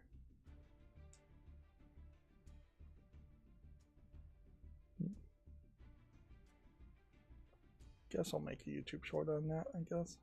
Pretend like I'm going to. I keep saying pretend like I'm going to because, let's face it, I haven't actually done that in an extremely long amount of time, and there's just questionableness as to when I get back to doing that. I like this art style. It stands out very differently. There's a few like old movies kind of like this art style. So watch, they're going to tell me it's AI generated. Yeah. Yeah. And that is the future, certainly, is I'm going to start curating things that just have AI in them, too.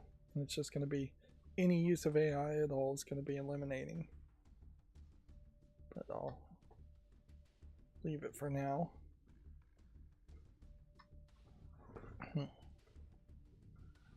One of the things I've learned in my many years of being inefficient and ineffective, and yet still ambitious, is that things need to be automated in general. It needs to just be super easy with no real struggle or pressure to get things done. And so the whole YouTube Shorts aspect of creating a bunch of videos and uploading them and scheduling them have always been things that made it more difficult than it really should be. And YouTube uploading and scheduling in general is just too difficult. There is not an available API that makes it easier to put out more videos or schedule things, because inherently, unless you are one of the elite content creators given extra access, they are assuming you're only going to be putting out one video per day at most. Police Chief Simulator versus Police Simulator. Yeah, I don't know. I don't know if that sounds interesting. Probably isn't. Still seeing a decent number of desktop pets. I don't think that's anything. This looks like an actual game. But yeah, that is a thing too, is that there's just a fairly huge amount of games that just don't look like what video games generally look like. Or they at least don't look like video games that people actually play about and talk about. Like these voxel-based games. I don't know if there's been anybody who's actually cared about voxel games ever. Military games. I do think there is a small niche audience for military games, but I think it's probably dying out.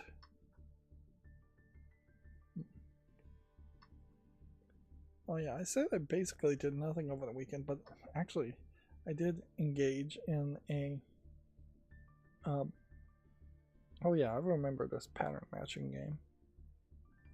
They're calling it All or Nothing. I think it goes by a different name when you buy the official things. But yeah, I changed my Zigbee hub out, so I had to disconnect quite a few smart devices and reconnect them and reprogram all the programming, because disconnecting and reconnecting them doesn't generally keep their state. Yeah. So yeah, I did do things. I forget what I do a lot of times and discredit myself. Anyways, let's see. Let's find a picture here that shows all the cards. So the thing with All or Nothing is all of the elements either have to be the same or they have to be uniquely different. So a hollow square, one hollow circle, and one hollow triangle would not be a match. I think this was called triad. If this was 3 hollow squares and then 3 hollow circles and then 3 hollow triangles, that would be a triad, a match.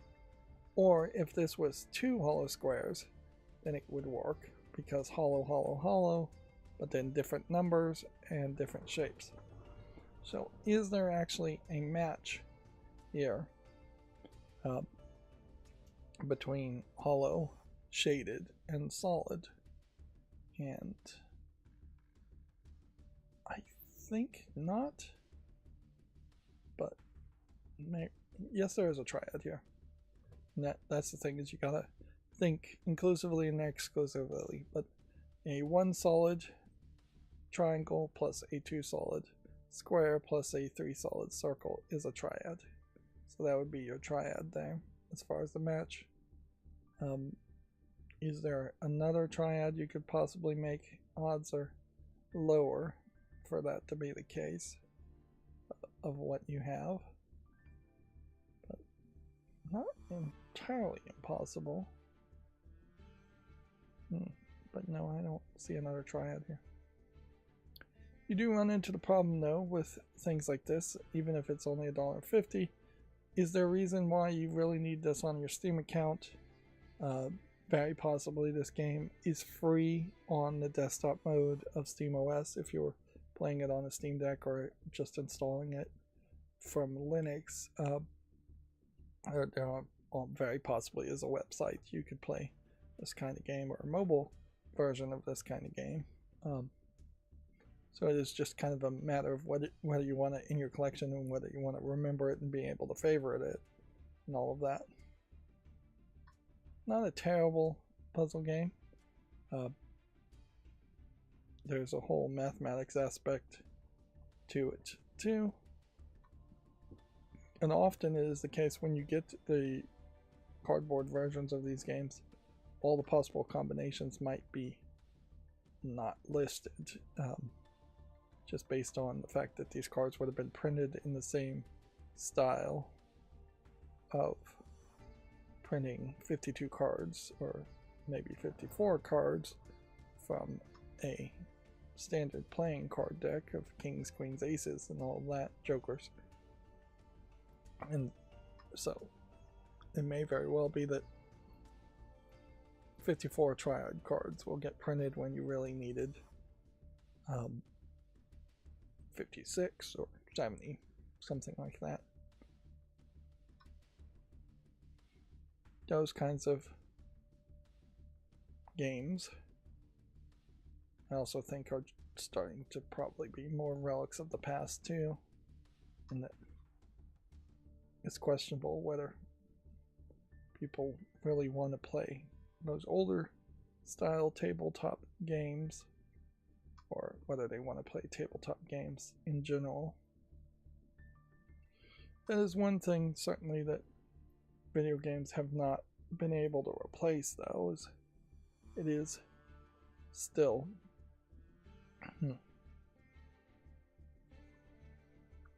still the case that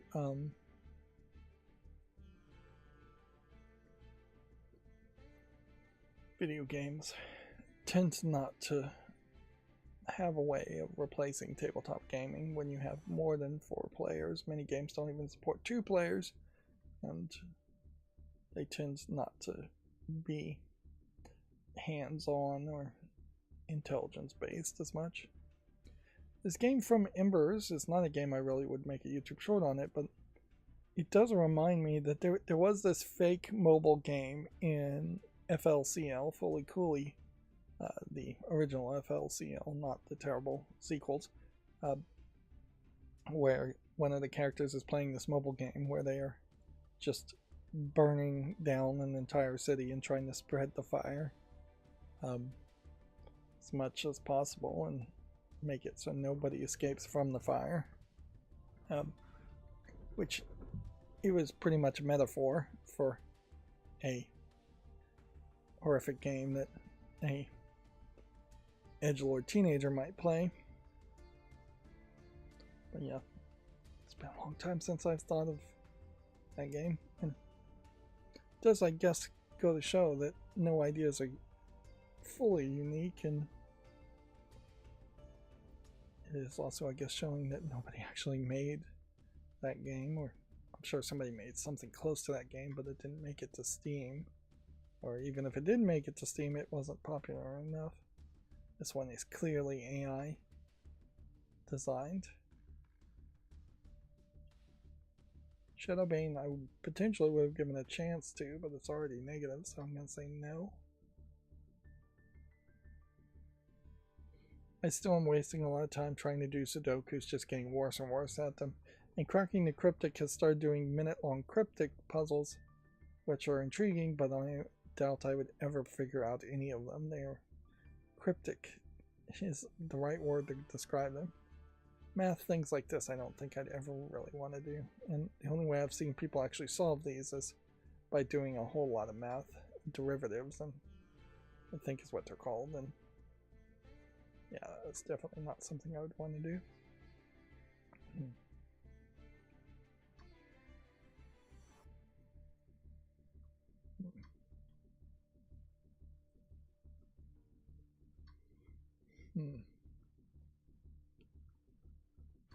Yeah, I don't think I would ever try to do another Sudoku style game or try to do something that is just heavily math based. Fortunately, I also don't think there's much of an audience who would want to see too much of that either. Typing farmer looks interesting. It's just a desktop pet thing. And it feels like it's just going to encourage you to type keys that you don't need to type in any other reason. So I don't think there's an actual learning typing or encouraging typing aspect to this. Here you have a Pomodoro timer, which Pomodoro I believe is Italian for tomato, as far as the idea of doing projects within roughly about 30 minutes and then taking a break. Which I've always wanted to kind of try the Pomodoro timing method, but I've never really gotten anywhere with it. It would just be on top of your screen. It's a really dumb idea. It's for just wasting your screen space and distracting you. Let's not forget that aspect too. So yeah, it would almost have to be a case where, yeah, it would have to be a case where it's just reading what keys you're typing, which is basically keylogger at that point, and let's face it, it probably is a keylogger now. I'd be concerned about that. And then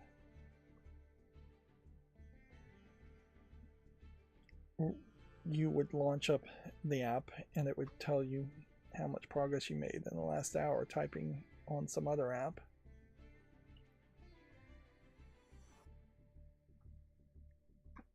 But yeah, that keylogger danger cannot really be averted, even if Windows was only giving like a statistics of how often you've typed a letter. That is going to still give far too much information to a program that's not needing that information and shouldn't have that information. Tides of Tomorrow looks like it might be interesting. As usual, though, the vast majority of these games are either not out yet or they aren't interesting in the first place, which are fairly two different things.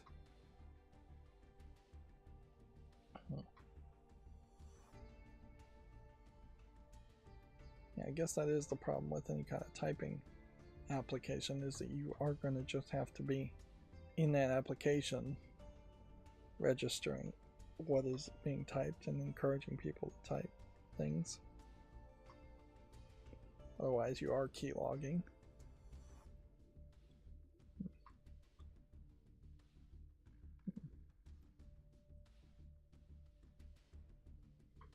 Inherently, just typing a key also doesn't mean anything.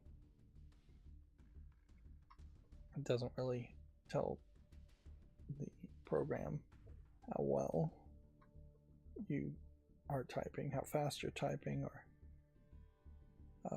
how accurate you're typing.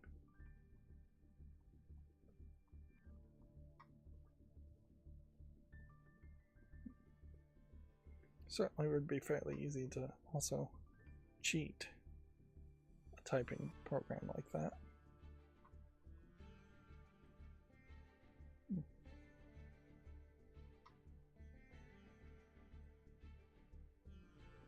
I think we'll probably be done fairly quickly here. Wouldn't be surprised if... Oh, this actually says it supports English. I'm surprised by that. Yep. We are, I think, getting to the point where it's fairly consistent as far as how many games we're seeing. I assume we're still going from where we stopped last time.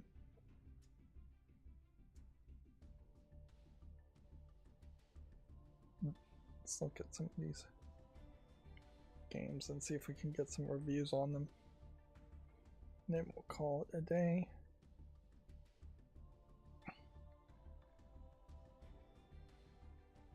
Crisis Dawn of the Dead is rated very positively. It is single player with online co-op. There's only 2 people online right now. Does it look like a game I actually would want to play? No, I think it's far too co-op centric. And since the all-time peak of people online was 33 people, I think it is just doomed. Came out January 30th too, so it's been around a while. Is Opus really out? It is. I kept expecting there to be some kind of controversy around this, but surprisingly none. Maybe we are past the point of made-up controversies? Or maybe Opus just goes out of their way to not do anything too creepy. Maybe we are in the era of a random guy hanging out with a much younger looking anime girl is sometimes considered okay. Wouldn't be surprised if it turns out that this guy is actually the father of this girl, or the spirit of this girl, or if this girl died and would have been his age or something along that line.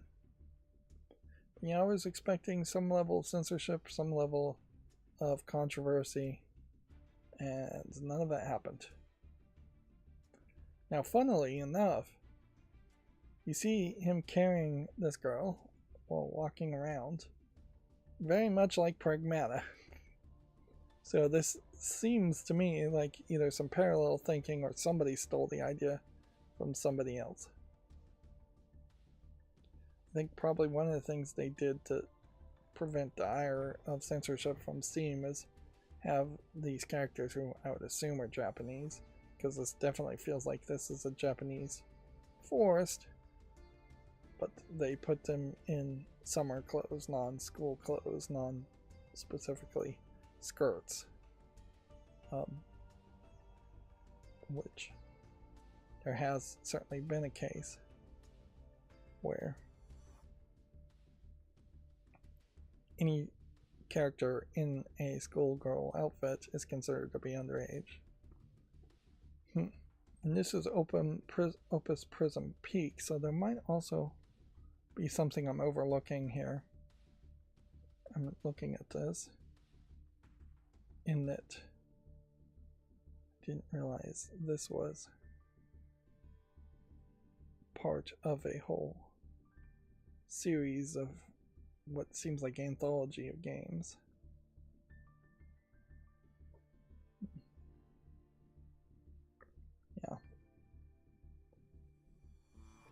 Yeah, Opus The Day We Found Earth, I think, is the first one.